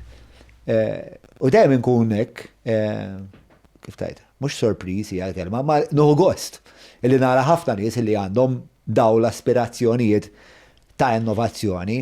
Però dejjem jitfaċċaw numru ta' bottlenecks. U għet minnhom huwa da. U naħseb, biex l-idea tal-Internet of Things fi anfisha hija interessanti ħafna. Però kif attenti li inti dejjem irid ikun hemm is-sisien ta' negozju fiha l-biċċa tax-xogħol. U jisu dak il-pont għadna ma bdejniex naqbżuh b'mod konsistenti. Le. ħanajtek. Għadna maħniex. Għandek xi idea ta' kif ħanibnuh dan il- Żgur li hemm bżonn ukoll għax l-innovazzjoni għandha bżonn il-finanzi biex inti tivvinta xi ħaġa. Ngħidu biex tivvinta perkażu software bħal dal semmejna tajjeb. Daka għandek bżonn il-fondi għalih. Issa hemm aċċess għall fondi li jiġu anki mill-lat tal-Unjoni Ewropea. Iżda anke biex taċċessa għal-jom, għandek il-ħedis, għandek proċess, mhuwiex daqshekk easy. Per eżempju, il-gvern jitpuxxi ħafna fejn jidħol investiment għall-AI. Ġifieri, in-naħa finanzjarja hija importanti ħafna li jkollok aċċessibilità għal finanzi, tajjeb, ġifieri il-banek mhumiex the right environment, għax inti il-bank biex isellef irid right li għax huma regolati b'ċertu mod, irid jara business case li diġà għandek ċertu beħ, ġifieri jgħinek tespandi, hemmhekk iva, imma biex jgħinek titlaq u it-tik ċas tivvinta mhuwiex ġifieri għandek l-angel investors l-lum il-ġurnata jew venture capital, ġifieri hemm diversi. Angel investors x'inhu? Ġifieri nies li lesti li jpoġġu flushom f'idea ġdida bil-ħsieb li isma' jekk tirnexxi. Huma ovvjament peress li kienu tal-bidu u mbagħad ħajgwadanjaw meta din l-innovazzjoni tinbieħ. Ikunu tal-bidu għalhekk jgħidulhom angel investors, ġifieri jemnu fl-idea. Waqa' mis-sema. Waqa' mis-sema kif taba' tgħid, jemnu fl-idea tiegħek u jgħinuk. Tajjeb, ħafna drabi daw niġibu wkoll esperjenza tagħhom, allura jgħinuk anke tibni kumpanija. Hemm diversi. Imma l-innovazzjoni. Għandna kultura ta' angel investment ta' Malta? Le. Okay. Ftit ħafna. Mawx għanx li Malta. Mawx ftit. Kif tikkultiva kultura bħal dik? Ħanajlek l-ewwel li hemm bżonn li għax hija wkoll ġamp kulturali. Ġifier li pereżempju jekk tmur l-Amerika li inti provajt xi ħaġa u falliet. Mhix kważi jagħmlu la beġ li jisma' provajt xi ħaġa u fallejt. Tajjeb, ġifieri mhix ma taraħix b'mod negattiv. Tajjeb, fl-Ewropa hija differenti l-kultura, ġifieri jekk xi ħaġa tfalli narawha immedjatament b'mod negattiv, għandha repercussions. Tajjeb, l-Amerika hija differenti. Il-liġijiet huma differenti, qed tifhem ġifieri u ġifieri għalhekk hemm laqta kulturali mill. Okej, żomm, ma inti ftaħt li żewġ ferat issa. Ġiex wara. Għax intat li mill-lat kulturali, speċjali huma jgħidu sma' jiena provajt fallejt. Dik kienet esperjenza li minna se nitgħallem biex issa nipprova xi ħaġa oħra probabbli. Ekku. Però mbagħad qed li wkoll mill-lat legali. Għax inti per każu ġew l-Amerika it-tip ta' leġijiet li hemm li jippermettulek li tkun bankrupt tajjeb u tgħinek li jisma' mhux tispiċċa li għax kont bankrupt in one entity u mbagħad ħatmur biex fittex finanzjarament u ma ssibx għax isek għandek timbru li inti you're not to be trusted. Fl-Ewropa hija differenti. Fl-Ewropa hemm ħafna din il-ħaġa din il-biża li jisma' jekk infalli it-timbrat. Jekk immur il-bank mhux ta' sellifni għax għandi fil-rekords tiegħi li. Ġifieri hemm jekk tieħu l-lat Asjatiku tarġa' iktar għali, ġifieri ħafna drabi. Iktar stringenti l-Asjatiku. Iktar stringenti, kważi personali, jekk fallit personali kemm ma tmurxu. Lift il-valur kollu tiegħek. Ġifieri hemm dik il-laqta kulturali, imma li minn hemm għax naħseb dik hija xi ħaġa li tista' tingħeleb. X'inhi l-opinjoni tiegħek fuq dan kollu? Mill-lat ta' falliment bankruptcy qed ngħidlek. Le, jiena naħseb li sakemm saret mod ġenwin. Ġifieri li inti segwejt ir-regoli għax inti ma tridx free for all. Tajtni l-flus u ġejt niġinaw u fallejt, ġifieri inti trid ġifieri il-bilanċ, ġifieri il-bilanċ li tipprova ssib hija li għandek ir-regolamentazzjoni li hu hija magħrufa ħafna għar-regolamentazzjoni, jipprovi jirregolamentaw kemm jista' jkun. U ġejja minn punt tajjeb, ġifieri isma' li inti topera ġo framework fejn qed tipprova kif taqbad tgħid li tikkaverja lil kulħadd. Ġifieri mhux wieħed għaskapitu tal-ieħor, ġifieri dik hija tajba, imma meta dik toħnoq, ġifieri meta tiġi f'livell fejn inti jekk ħadd prova tagħmel xi ħaġa l-ewwel trid tgħaddi mingħajr bil sieħ qabel dik laqqas bdejt. Dik mbagħad toħnoq l-inċentiva. Ġifieri mhux necessarjament il-mudell Amerikan, għax aħna naraw ħafna il-mudell Amerikan speċi ħafna stilel, ġifieri hemm id-drawback tiegħu. Id-drawback tiegħu x'inhu li inti kapaċi jkun hemm abbuż, ġifieri inti fallejt għax tista' tapplika l-Chapter 11 jgħidulu pereżempju and you declare bankruptcy. Ġifieri u Donald Trump has joined the chat. Ġifieri ġifieri naħseb jekk jħoloq dak il-bilanċ tista' sir. Naħseb Malta fejn tħol il-lat tat-teknoloġija avvanzati ħafna, ġifieri nkunu minn ta' quddiem f'diversi aspetti mill-lat ta' regolatorju biex noħolqu l-ambjent fejn inti tista' toħloq business fuq bażi soda, ġifieri fuq bażi soda li inti strutturat legalment, strutturat finanzjarjament, iżda dik il-ġamp li dik l-infrastruttura u qafas legali mal-lat finanzjarju maħniex qed insibu dak il-triq tan-nofs fejn hija. Issa dak huwa n-ness li jonqosu. Hemmhekk. Għax isur regulatory arbitrage qiegħed hemmhekk. Tisa anka beta tara l-AI, aħna konna wieħed mill-ewwel pajjiżi li implementana l-AI Act. Ekku. Però influenzajna wkoll għax għandna nies legali brillanti ġifieri. Fil-fatt laqa l-istadina tiegħi jien ma nafx eżatt meta ġej, naf li għandna pjanat li ħajġew biex nitkellmu wkoll fuq din l-opportunità pjuttost unika li Malta bħalissa tinsab fiha, ovvjament huwa hemm time window, hemm limitu ta' ħin fuq għadil biex xogħol naraw jekk. So, u xħajrin ix-xena. Għat mill-ħuħ brillanti legali, u bħal daw kemm oħrajn, kemm fil-qasam ta' legali, u kif ukoll mbagħad fil-qasam ta' imprenditorija, u ġifieri aħna għandna diversi business li huma ta' suċċess. Ġilhom mal-finanzi essenzjalment li qed li taqgħadhom flimkien għax inti mbagħad xiġri li min għandu l-flus. Isu hemm din in-notion li once l-investejt irrid ir-return malajr. Biex inti tiffaċilita l-innovazzjoni ma jistax ikollok dik il-mentalità. Irrid ikollok il-paċenzja li tara that innovation through. Sakemm minn idea loqt il-prodott, minn prodott bażikament ftaħt is-suq biex bih. Hemmhekk naħseb. Naħseb li għandna bżonn pereżempju tax regime illi iħeġġeġ l-innovazzjoni. It-taxxa dejjem hija punt ġiri bħalma aħna nattiraw investiment barrani fuq vantaġġ ta' taxxa, ġiri għandek il-gaming company, ġiri nafu li dak huwa punt importanti ħafna, ġiri anke mis-surveys, meta jagħmlu surveys joħroġ li barra li għatlek il-telekomunikazzjoni hija one of the top 3. The tax regime is in top 3 ukoll. Ġiri, iva, jekk nistgħu ngħinu b'mod li jisma' dak l-investimenti li jsiru għandhom vantaġġi ta' taxxa, definitivament huwa punt li u naħseb hemm tentattivi, ma għadu mhux solidu biżejjed. Hemm tentattivi. Għax kun hemm ħafna diskussjonijiet għaddejjin, tajjeb ġifieri dan l-innovation for bħal tal-IT li tqajna fih. Huma grupp ta' nies li niltaqgħu biex naraw x'nistgħu npoġġu fuq il-mejda għall-awtoritajiet biex jikkonsidraw biex ovvjament immexxu l-innovazzjoni l-qudiem. U mela qed naqblu illi ikun tajb li l-istat, għax anka fl-interess tal-istat li jkollna aktar innovazzjoni, iktar m'għandek soċjetà innovattiva, aktar għandek kif qed naraw il-ħajja tan nies ħadd tkun materjalment ta' kwalità għolja. Ta' kwalità għolja, ekku. Ġifieri, apparti minn hekk inti wkoll tista' iżżid il-kummerċ mingħajr ma żżid il-bżonn ta' ħafna traffiku, ħafna żieda ta' nies. Ġifieri għandek ukoll dak il-vantaġġ li tista' żżid il-produttività mingħajr ma żżid il-pis infrastrutturali.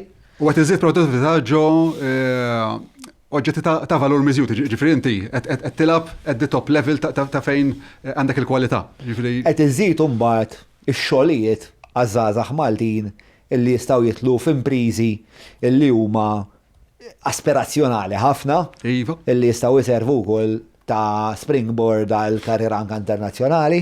Ġifieri hemm ħafna vantaġġi, ġifieri l-istat għandu inċentiv enormi biex jara li jbiddel ir-rotta jew jiftaħ rotot ġodda ta' innovazzjoni. Issa, u qed ngħidu li rotta minnhom taf tkun illi jekk inti iddeċidejt illi ħadd investi f'kumpanija li hija innovattiva jkollok innaf katalgu ta' kriterju ekku. Eżatt. Nistgħu naraw forsi bid-Nace Code pereżempju ta' f'dan il-kriterju. Mela inti fuq l-investiment tiegħek tista' għandek tax rebate jew għandek tax credit, jew tax holiday. Din hija xi ħaġa li qed tiġi kkunsidrata għandek amment. Jekk li ġiet diskussa u li ġibni għal quddiem f'diversi fora, imma jekk qed tikun konsidrata ġifri m'hemmx xi ħaġa li hija strutturata. Imma meta tippreżentawha il-tweġiba xi tkun? Il-problema tagħha di li anki li jew frammentat. Għax inti anke id-dipartiment li għet irrit jgħamil oħu għandek għet tal-investiment u għet ta' teknoloġija. Ġifiri, meta tara l-istruttura, ġifiri, l-innovazzjoni għanda bżon post fejn dak kollu li għanda bżon tista' ssibu mingħajr ma trid timxi minna u mbagħad trid tmur għandha u mbagħad trid. Ġifiri, naħseb irridu noħolqu struttura tal-gvern li tiffoka għall-innovazzjoni imma bl-stakeholders kollha qegħdin hemm. Għattifem? Ġiri, per eżempju, jien naħdem fis-settur ta' telekomunikazzjoni li huwa il-bażi ta' kull tip ta' business. Ġiri, minnajra di, l-lum il-ġurnata, ma tgħix business, ġiri, la tagħmel payments, ġiri, da kollox bl-internet illum. Sakemm ma jkunx naf xi ħaġa li tkun sponsorizzajta inti, jien immur f'diversi laqat, x'ismu, u rari nara xi ħadd mistieden mis-settur ta' telekomunikazzjoni. Meta l-innovazzjoni fit-telekomunikazzjoni stess, ġifieri dak in-knowledge li jien nista' nixxerja, ħanġibek taħseb mod differenti għax ngħid sa huwa possibbli nagħmlu dan, u issa possibbli nagħmlu dan. Ġifieri m'hemmx dan id-drive hekk li tajt isma' the stakeholders li huma li ħajkollhom impatt qegħdin flimkien imma b'aġenda u b'target li jisma' trid timplementa u trid tagħmel xi ħaġa. U stramp ħafna li ma tiġix mistiedna. Jien mur f'diversi, ġifieri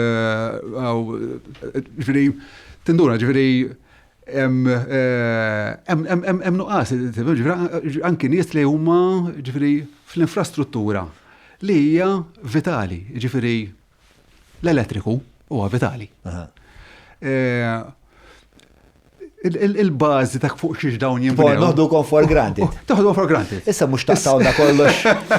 Taqtawna kollox. Mela daw. Il-kelma for granted naħseb ġifieri hija veru, naħseb li intissib l-ilma, li intissib l-elettriku, li intissib it-telekomunikazzjoni, toħodha for granted. U naħseb la ħaġa li sta tagħmel għax hija l-bażi ta' fuq xiex kollox qed jinbena. Ġifieri kif ta' badajt, li minn tixemmek tixxeru biex tinfluenza, isma x'tista' ssir. Per eżempju, l-lum il-ġurnata hemm kelma ġifieri musta nispjega ma ġest tisma' ħafna bil-kelma quantum. Jibdija kważi fanta xjentifika. Imma aħna wieħed minn tal-bidu li qed nesploraw anke flimkien mal-università, ġifieri s-settur ta' telekomunikazzjoni, quantum telecommunications. Ġifieri qed nisperimenta daw innovazzjoni, ġifieri li tista' ikollok mingħajr ma jitlu f'wies dettall. X'il-qaħbeġu. Allora, huwa suġġett diffiċli li ġifieri għandek anke biex tispjega huwa diffiċli, imma li qed ngħidlek huwa li da suġġett diġà qbadnieh u hemm nies akademiċi u mill-industrija li qed jaħdmu flimkien biex jesperimentaw di.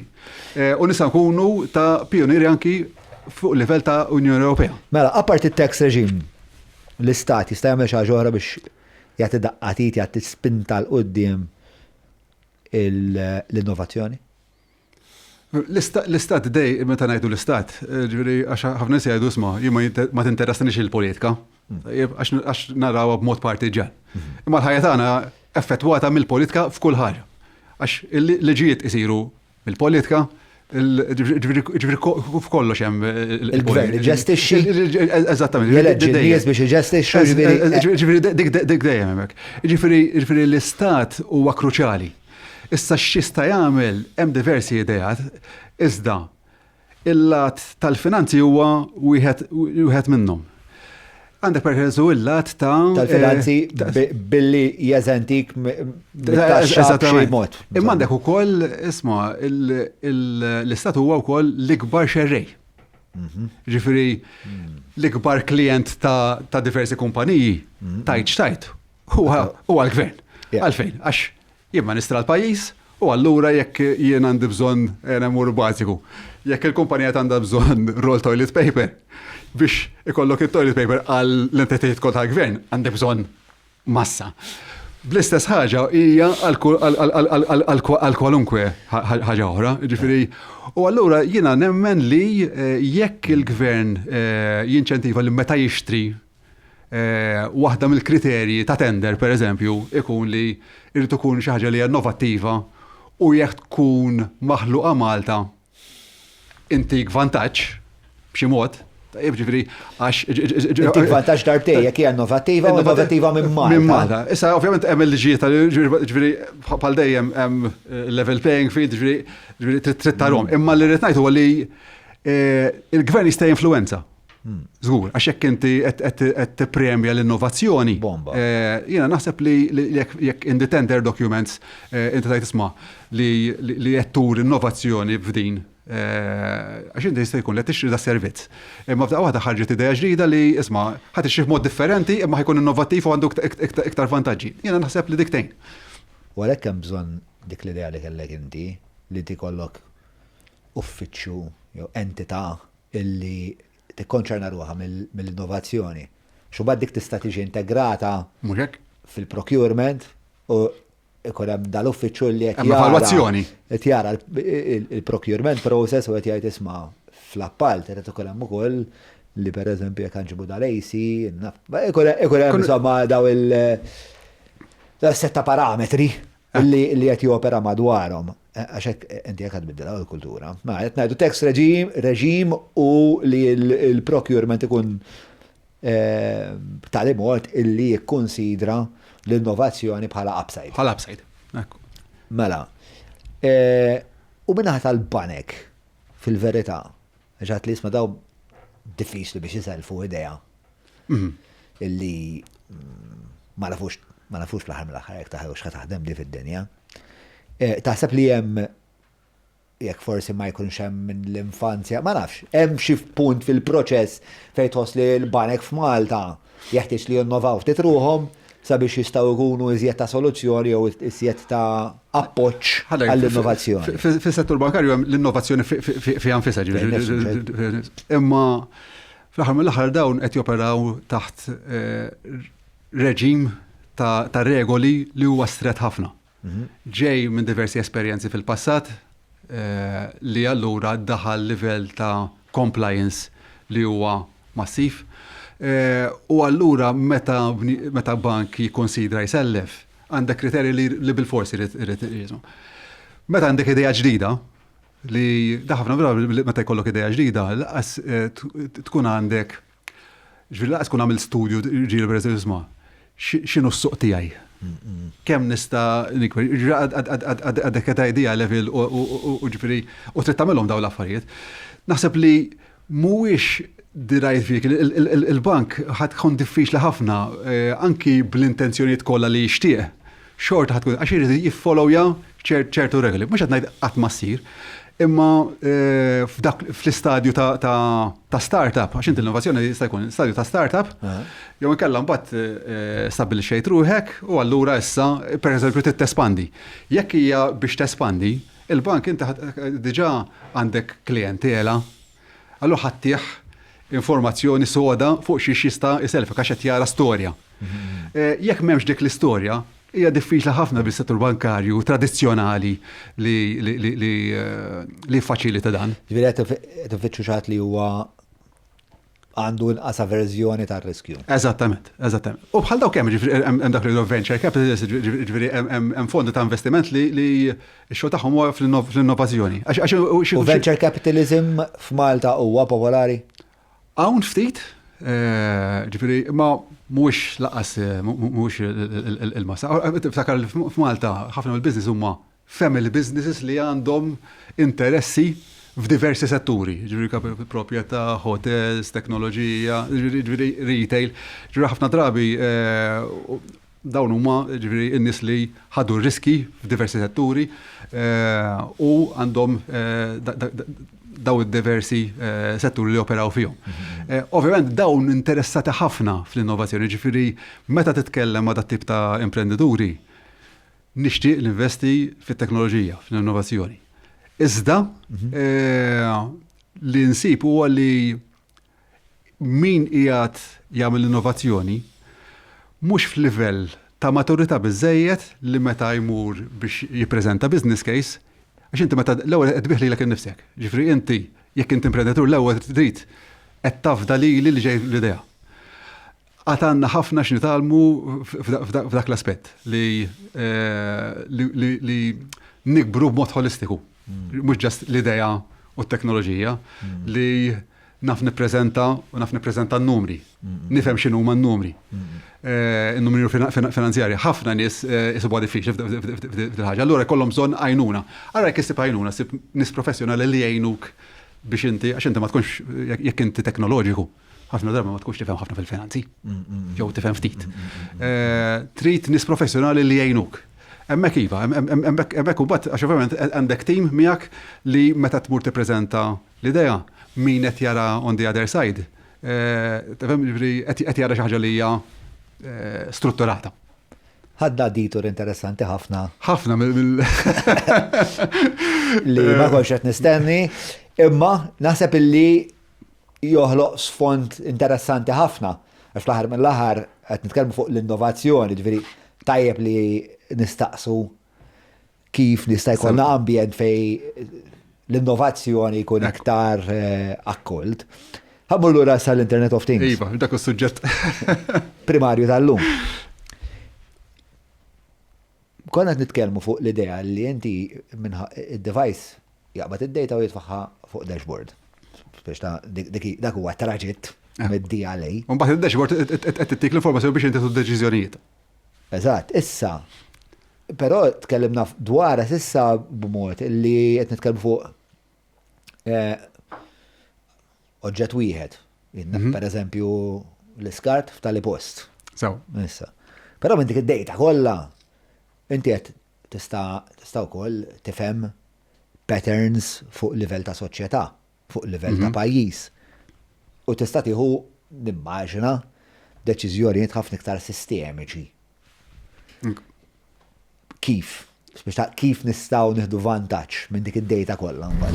Bibta tal-podcast kif qegħdin hawnhekk nixtieq infakkarkom sabiex iżżuru l-paġa tal-Każin, tafsu like, tafsu subscribe għax inwedukom li l-Każin din is-sena se jkun l-iżjed pjattaforma ta' dibattitu f'Malta, eċċitanti, ħielsa, kritika, riċerkat. Insomma, fimtuh il-punt. Morru, tafsu like, subscribe. Ciao. Naħseb l-ewwel irid ikun hemm deċiżjoni konxa li rridu ninvestu fl-Internet of Things. Trid tkun deċiżjoni għalfejn qed ngħidlek. Però fl-iskart u fil-fosfors u xi oħra diġà qed nagħmlu ħoda l-investiment. Imma l-investiment sar minn entità partikolari li qed ngħid huwa li jrid ikun hemm deċiżjoni strateġika li insaħħu l-infrastruttura billi n-monitorjaw l-infrastruttura. Ġifieri jekk huwiex l-elettriku, jekk huwiex l-ilma. Ġifieri għandna bżonn li għax inti id-dejta qed tiġi minn x'imkien fiżiku. L-AI u għalhekk qed ngħid il-ħajb tal-AI qed jaħdem fuq dak li jsib online. Ġifieri jekk għandek sistema għandha dejta qed isibha hemmhekk.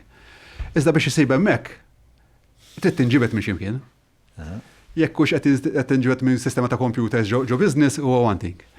Jekk bħal ma huwa tal-iskart kell biex iġġib dak id-dejta l-ewwel trid tinstalla ġo x'imkien fiżiku, allura dik huwa totalment differenti għax anki l-isforz, inti ftakar li jekk int għandek 1000 bin, trid tinstalla 1000 sensor ġo 1000 bin.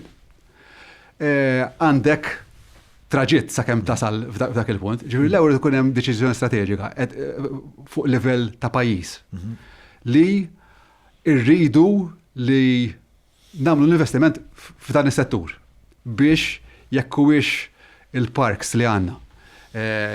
Ġifieri inti jekk għandek park fejn jużaw in-nies, tista' timmonitorja jekk hemmx każi ta' vandaliżmu, jekk hemmx l-iskart hemmhekk, jekk hemmx il-ħaxix li għamiltu xi kemm il-darba. Għamilt park ġdid, u mbagħad wara 4 ijiem issib kollox maħruq għax mhux qed insaqqu biżżejjed. Ġifieri qed nitkellmu ġifieri l-infrastruttura trid tiġi monitorjata. Jekk ikun hemm dik id-deċiżjoni, allura mbagħad nistgħu naħdmu fuq livell nazzjonali. Mingħajr dik huwa diffiċli biex taħdem fuq livell nazzjonali għax hemm ħajkun iżolat il-każ. Ma fil-bidu għadna li l-infrastruttura hemmhekk qiegħda.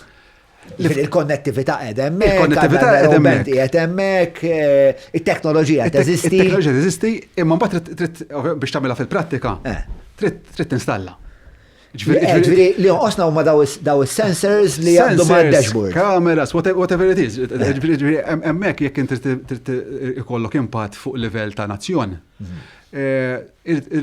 ikollok tkun installajt sabiex inti taqra d-data u inti tkun tista' tieħu deċiżjonijiet.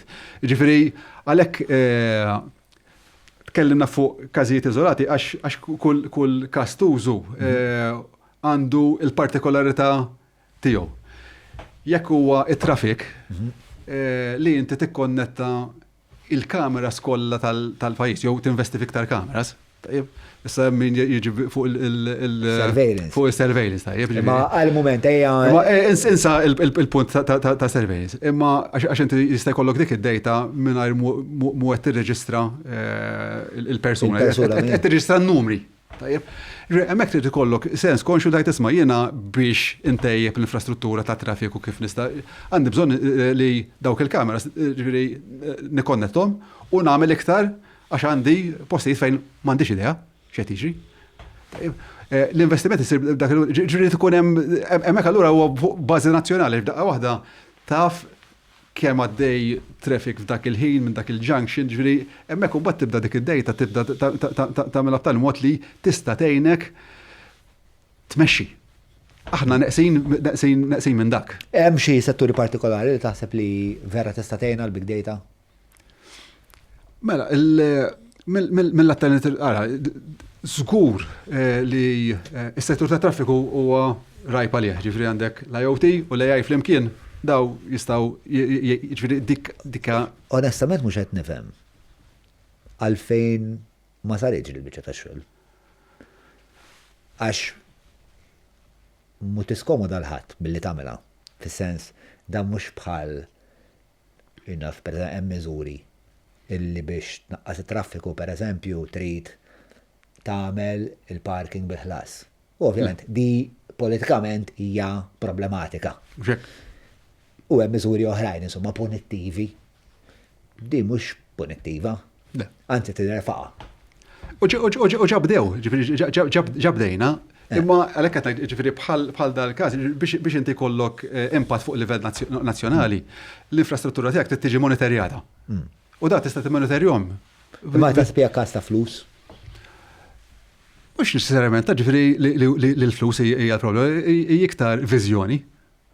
Nara jiena, iktar milli qed tifhem ġifieri viżjoni tajt isma' jiena il-pajjiż ħanġibu f'livell teknoloġiku punt li veru nista' mmexxih at top level. It-teknoloġija tista' tgħin il-kwalunkwe gvern jasal f'dak il-punt. Diversi, ġifieri mhux ġast l-Internet of Things, ġifieri meta tikkombinhom flimkien. Iżda żgur l-investiment ġifieri focus fuq it-teknoloġija jista' jgħin lil dan il-pajjiż f'ħafna setturi billi tagħmel ħafna iktar b'ħafna inqas u ta' iktar kwalità. Mela, semmejna traffic b'nadi oħra. Is-settur ta' saħħa pereżempju. Ġifieri li inti llum il-ġurnata b'każu inti kollok nies li jmorru għal appuntament ġo klinik biex joħdulek il-pressjoni, ġifieri illum il-ġurnata daw ġifieri għandek sensor, ġifieri tista' tpoġġi subajk. Jekk toħloq l-infrastruttura li dik id-data li hija data personali ħafna tmur taħt l-ambitu perfett, ġifieri l-istruttura tmur ġo l-klinik u inti jekk il-persuna taraħ li huwa tajjeb, m'għandek bżonn li da jiġi klinik, ġifieri qed tagħti servizz li ġifieri qed naqqas il-pressjoni fuq is-settur. Apparti il-pressjoni, mhux il-pressjoni fuq is-settur, ma l-pressjoni tal-persuna. X'inhu ma l-affarijiet li tista' tiġbor bil-permezz tal-Internet of Things? Jiddependi mid-device li għandek, ġifieri pereżempju xi ftit xhur ilu iltqajt ma' use case interessanti fejn li tallimt li x'jismu il-ħuġbejn, cheeks. Aħna ma narawx ma jbiddel il-kulur many times a second. U minn dak ir-reading jekk inti għandek xejdu tablet quddiemek u qed inkellem tabib via tablet. L-AI tista' ġifieri l-Internet of Things huwa l-device huwa konness li huwa t-tablet. U s-software ta' waraħ jista' jieħu ħafna readings ta' xiru għaddej fuq is-saħħa minn just through the visual. Ix-xjenza tikber ħafna minn dak il-lat. Ġifieri il-pressjoni is one thing, imma hemm diversi li jista' jsir imma pereżempju zokkor tista' tagħmel. Zokkor pereżempju, ekku, ġifieri. Id-differenza hija li m'hemmx l-Internet of Things involuta fiha pereżempju jiena l-kunjatu il-zokkor jiċċekkjaħu. Issa inti qed tgħid tkun ħafna iktar effiċjenti jekk ir-reading ta' zokkor da. Marġo tal-isptar pereżempju. Naraw il-pattern. Naraw jekk hemmx pattern problematiku, qasem mal-ferja raħ tabib probabbli għax imbagħad lejha jgħidlek.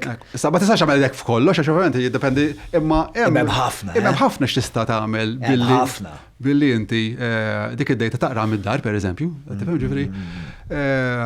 Ġifieri żgur fil-qasam tas-saħħa hemm impatt għax huwa il-konsegwenza il-kwalità tal-ħajja tal-persuna nnifsu. Il-kwalità tal-ħajja tal-persuni l-oħrajn li qegħdin fir-reception tal-klinik għax għandhom bżonn affarijiet li isma' l-Internet of Things ma tistax taqdini, imma qegħdin ġokju daqsix għax ħafna minn nies li setgħu baqgħu id-dar jew aħjar milli baqgħu id-dar ma jieħdu kafe għand Bonaci u naqa' biskuttin. Tala l-kit sokkor, skont għandek. U ġviri int għandek inqas stress fuq l-infermiera, inqas stress fuq il-waiting rooms, inqas stress fuq ek personali għax ma kellekx għalfej toqgħod tinqala, inqas stress fuq tal-linja għax ma kellekx għalfej taqbad tal-linja u taqbad il-karozza u l-parking tal-Mater Dei. Ġifieri għalhekk qed ngħid l-impatt tal-investiment fit-teknoloġija. Ġifieri ma tistax tara. Ġifieri ripple effect, dejjem ġifieri minn waħda tgħaddi għall-oħra tgħid il-disra mela hawnhekk. Mela jien għandi pjan, ħajek x'nagħmel. Inti ħataqbad u taqta' l-internet ta' kulħadd hekk f'daqqa. Nagħmlu kolb ta' stat. U ntuhom l-internet lura jekk jibdew jużaw kif ngħidulhom aħna. Tajba li. Skur. Nkun mill-ewwel fuq il-patibol u xejdu biex xinija? Biex jalquk nkun l-ewwel wieħed li jkun jridu joqtlu. Kieku jiġri hekk. Le, ħattejbilhom ħajjithom overnight, bro. Ħattejbilhom blan illi ntejbulkom ħajjitkom.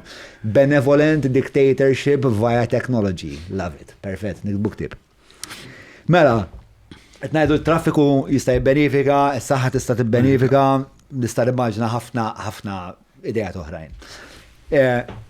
Ħaramel naqra sommarju tal-affarijiet kollha li għadna sewwa mela spjegajna x'inhu l-Internet of Things u li Malta qiegħda f'sitwazzjoni li vera tista' tibbenifika minħabba l-konnettività li hija b'saħħitha, il-konnettività li qiegħda pervażiva u li anka għal darba xejn komuni ħsibna l-qudiem għax implementajna wkoll din l-idea ta' narrow band. Per eżempju, Fantastic. Mela.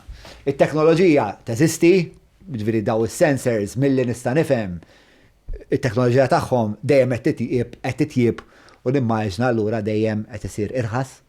U żgħar iktar kemm jintużaw, ovvjament, għall-bidu jkunu għoljin, u mbagħad iktar kemm isir ta' volum, dejjem jonqos, jiġifieri qed isir iktar abbordabbli żgur jiġifieri li inti iktar fattibbli. Ekku. Nistgħu nibbenefikaw ħafna, hemm ħafna opportunitajiet biex nkunu ġusti u preċiżi. Hemm use cases diġà, qed ngħidu l-iskart, il-fosos, qed ngħidu anke l-ewwel semmejt li dalodu il-gass pereżempju, hemm jagħmel użu minnu. Mhux tal-gass, pereżempju min jagħmel distribuzzjoni tal-fuel pereżempju. Tal-fuel. Ġifieri bil-level sensor l-istess. Da inti jindunaw per każu li il-fuel qed jonqos iżda inti mużajtux. Ifisser li għandek tank li qiegħed jillikja u xieġi dak il-fuel fejn imur. Ġifieri il-benefiċċji li inti timmonitorja barra li huma ekonomiċi, għax ovvjament tista' tagħmel ħafna huwa is-saħħa tal-bniedem, ġifieri u il-way of living tal-bniedem. Mela, għajr li isek ma tantx tkun daqshekk konvint minn dil-biċċa xogħol tal-kolb ta' stat bit-teknoloġija, fine. Kieku kollok tieħu l-ewwel pass f'din id-direzzjoni. Minn fejn nibdew? Problema waħda fid-dawl m'għandix tħallik fidlam. Għalhekk jeżistu l-RCBOs protezzjoni iżjed avvanzata għad-dar tiegħek. Dik fil-problema u mhux id-dar sieħa. Sib l-RCBOs ta' Schneider Electric għand li SS u għand hardware stores ewlenin. Jiena lija l-ewwel pass huwa li naqdu l-esperti flimkien ma' min għandu is-saħħa li jiddeċiedi u ikun hemm a very strong forum li lan tagħha jkun il-viżjoni li l-pajjiż teknoloġikament intellawh fil-livell ta' fuq għax ħatamel differenza kbira f'kull livell. Ġifieri jiena naħseb għadna laqqas kun hemm l-MCSD, kun hemm diversi l-seba soċjali, imma bil-laqta li jisma rridu li il-pajis inġibuh tant technologically advanced li anki noħolqu l-iskemi biex il-businesses, l-autoritajiet jaħdmu b'tali mod li dejjem taħarsu lejn l-innovazzjoni primarja. Naħseb kieku minn hemm nibda, għax il-bija għal xejn qed minn nibda, jien għandi knowledge, imma m'għandix decision power. Għattu ġviri, jena naħseb li binem kiku nibda, ġviri, u għemmek għandek bżon l-akademja, ġviri l-akademiċi, ġviri għemmek għal, jisir ħafna riċerka f'dak il-lat, u l-edukazzjoni. Ġviri naħseb ġviri l-istatistikaturi li fejdħol il-sujġetti ta' teknoloġija ta' xjenza, il-pajis għadu l-ura minn dak il-lat komparat ma' pajizi oħra. Però reċentament smajt il-Silvio Xkembri jgħid li Malta saret l-iktar pajis li qed jinnova fl-Ewropa. Xaġa bħal dik. Ħanajlek. Bro, fact check tal-bliħet tagħmel li fuq għad il-biċċa tax-xogħol għax jista' jkun li qed jew kont qed noħlom ma nafx, jidir li ma l-ismajta. L-pajis irrit jinnova u hemm ħafna diskors biex jinnova. Ma tħosti huwa frammentat. Frammentat u mhux qed impoġġuh into practice. Ġifieri maħniex nimplementaw, jindik il-biex xogħol irridu nimxu mill-kliem u dak il-geb mill-kliem għal-fatti, hemmhekk hija fejn naħseb maħniex mexxin pass maġil. Issa f'ċertu affarijiet jekk huwax l-AI. Ġifieri hemm drive, jekk huwiex l-AI kif tidħol fiha din l-istorja kollha issa allura? L-AI ħatkun ġifieri once li l-AI għandha aċċess għad-data, x'jista' jsir b'dik id-data? L-AI ħadd immultiplikah by a matter of hundreds. Għax ħadġib l-informazzjoni minn diversi partijiet u b'dik l-intelligenza ħatejnek one li tiġi speed decision ħat improve ħafna, the quality ħat improve ħafna u ħajkollok visibilità ta' x'jista' jiġri ħafna iktar. Ġifieri żgur li ħatkun kruċjali. Kol plastat ma nistgħux nagħmluh. Naħseb. Però il-konverzazzjoni naħseb li fetħet 4 mħuħ u jallaw 4 decision makers li qed jisimgħu wkoll u anke imprizi u anke kif attenti forsi żgħażagħ li qed jippruvaw jinnuvaw u forsi ma jafux jippreżentaw ruhom. Dittama, ara, dis-sena parti mill-kbira ċentrali mill-missjoni tal-podcast hija li bdew nfittxu kemm jista' jkun soluzzjonijiet. Sewa, il-problemi speċaw ma' evidenti, tkellimna ħafna dwarhom u anke tkellimna ħafna dwarhom forsi mill-lat ta' politika li kif qed inti importanti, però xtaqt li nibdew nagħmlu konverzazzjonijiet bħal daw li huma affarijiet implementabbli u nimmaġini li huma implementati anke f'pajjiżi oħrajn, iva. Pajjiżi oħrajn, jiena ma' ħafna xogħol fuq livell internazzjonali fix-xogħol tiegħi. Ħafna minn dawn il-use cases tara ħafna iktar implementazzjoni barra, mhux qed ngħid ħafna iktar kif batajt traction, jiġifieri anke l-pajjiżi kbar ibatu Tajjeb, ġifieri ma sirx li taħsux li Malta biss jiena qed ngħid anzi li Malta bis-sajs tagħha għandna nkunu aħjar minn dawk il-pajjiżi kbar fejn għandhom iktar ħeldis minna biex timplementa. Għax inti hawnhekk id-decision making anke biex tiltaqa' ma' awtorità jew politiku biex tispjega u ġifieri huwa iktar faċli hawnhekk għandek id-distanza għandek is-sajż ġifieri jiena naħseb li ma qabdux traction fis-sens li jekk huma biex itejbu daqshekk il-ħajja tan-nies. Għalfej f'pajjiżi oħra ma m'hemmx traction. Għax it-direction qiegħda f'dak kollu, ġifieri il-focus qiegħda fuq anything li huwa online. Fejn inti d-dejta qiegħda hemmhekk u tista' tagħmel xi ħaġa dwarha. Imma dak li huwa online huwa dak kollu li huwa kif taqbad tgħid preżenti fis-sistemi tagħna, sistemi ta' software.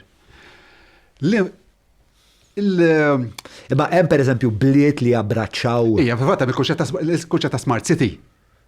Minn hemm talaq li inti meta tgħid smart city jfisser li l-infrastruttura tal-belt hija konnessa u b'dawk il-konnessjonijiet qed iġġib id-data biex inti tmexxi aħjar mela jekk inti għandek parks, green parks. Inti għandek bżonn id-data biex tkun taf is-saħħa tas-siġar, is-saħħa tal-ġism. U smart cities madwar id-dinja. Għaw smart cities u għaw cities li implementaw partijiet, pereżempju, fokaw fuq il-lat tal-ilma biss. Għaw oħrajn li implementaw fuq il-lat tal-elettriku jew l-użu ta' heating, pereżempju. Ġifieri għandha case studies. U case studies għaw kemm trid. Għax Malta hija prattikament belt fuq il-baħar. Ekku. Fatt, meta sem il-baħar, per eżempju, għaw kumpanija Maltija li fokat fuq il-livell marittimu, l-istess bl-Internet of Things, fejtħol il-kwalità tal-fuel li jintuża fil-maritime. Ġifieri fl-EU hemm liġijiet tal-livell ta' salfer li jista' jkun hemm fil-fuel marittimu. Hemm l-awtorità regolatur li jridu jiċċekkjaw dawn l-affarijiet. U għaw kumpanija li ħolqot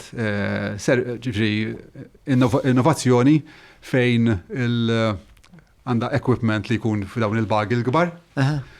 Daj, jek jgħu sniffer, ġifiri jaraf ċellula jew molecule per 1000 jew per 1 million u d-sistema bbinata wkoll ma kif itmix it-traffik tal-vapuri u jidentifika per eżempju sma f'din l-erja il-probabilità qiegħda li hemm xi vapur li qed juża fuel li għandu salfer ħafna iktar għoli mill-li suppost. Mbagħad jindbagħad drone viċin, jieħu sample iktar viċin, u allura mbagħad inti lill-awtorità fil-waqt li llum il-ġurnata tagħmel snap check jew sample check. U ħafna drabi xiġri bħal kull il-bnedmin ġifieri mhux ġifieri Malta qed kullum kien. We take the easy way out.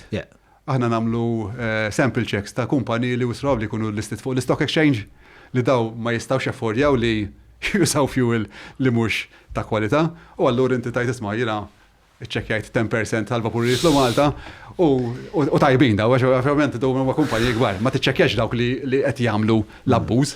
Filwaqt li bdin inti you can bl-Ingliż għadu sniper shoot, ġifieri tajt isma' jien ħan niċċekkja dal-vapur għax il-probabilità huwa dan li qed jabbuża.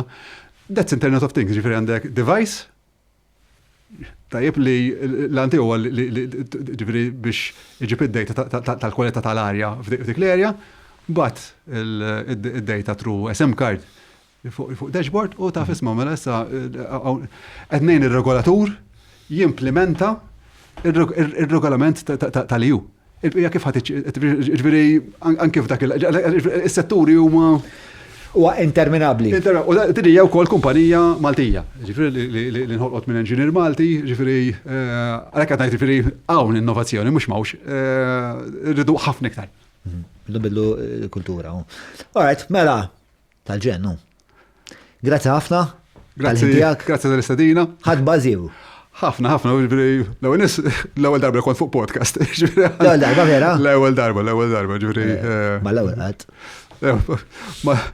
Fis-sens ġifieri naf li mdorri ngħid ġifieri imma fuq podcast l-ewwel darba. Isma' qabel ma nħallu is-segwaċi, jekk ikunu jridu jkunu jafu iktar dwar dan li qed tagħmel inti. Kif jistgħu jsegwu? Allora, jien ġifieri hemm tiegħi personali fejn jiena anke nikteb fuq il-LinkedIn pereżempju, ġifieri artikli żgħar biex nispjega use cases bħal mispjegajna hawnhekk. Imma mbagħad hawn kumpaniji li jiffukaw fuq d-idea, ġifieri jekk tagħmel naqra research fuq l-internet għajt isma' jiena rrid IoT għal dan l-Internet of Things għal dan is-settur. Ġifieri ħajitlawlek ma' min tista' titkellem. Wan ħatara xi barra minn Malta. Qed tifhem? Iżda żgur ġifieri ħajkollok ma' min titkellem. Ma nispali, għaxin, minix, ġiviri, jena għax għandi l-passjoni għalija, ġiviri, ma minix wahdi, ġiviri, fil-settur, għaw diversi li jistaw jgħatu pariri f'dan il-rigward, ġiviri, konsulenti, ġiviri, għaw diversi. Imma kif għadnajdu, mawx entita tajt isma, mort emmek u ksibt informazzjoni, ġiviri, irritu kollok nara Tittamel riċerka għanti. Tittamel nara riċerka, tifem ġiviri, qabel, imma nis li jistaw jgħinu ġifiri kumpaniji ta' teknoloġiji, kumpaniji ta' telekomunikazzjoni, għaw diversi. Ġien mux għet għawnek reprezenta kumpaniji, għet għawnek wearing għet li speċisma affaxxinat b'da settur, nemmen ħafna li jista' Tara potenzjal enormi. Tara potenzjal enormi, jista' jimpatta ħafna l-pajjiż b'mod ġifieri u lin-nies b'mod pożittiv. U allura il-missjoni naqra tiegħi li mill-informazzjoni li għandi neduka, għax I'm not a decision maker, ġifiri, u at least qed nagħmel parti tiegħi li qed nur isma' x'jista' jsir. Tal-ġen. Mela, jirħad ħafna baż, nitkellem miegħek, l-immaġinazzjoni ssir ix-xefaq f'dawn il-konverzazzjonijiet, la darba tibda tifhem il-potenzjal li jeżisti hemm barra. Grazzi għall-darbohra tal-li ġeddejja. Grazzi tal-istedina, ħadd gost ħafna. Perswas li dija amicizja li se tkompli. Mela, narakom jiena għad-darba li jmiss, dan kien kienet, probabbli qed tarawna fuq l-Internet of Things intom, bħalissa. Narakom għad-darba li jmiss. Ciao.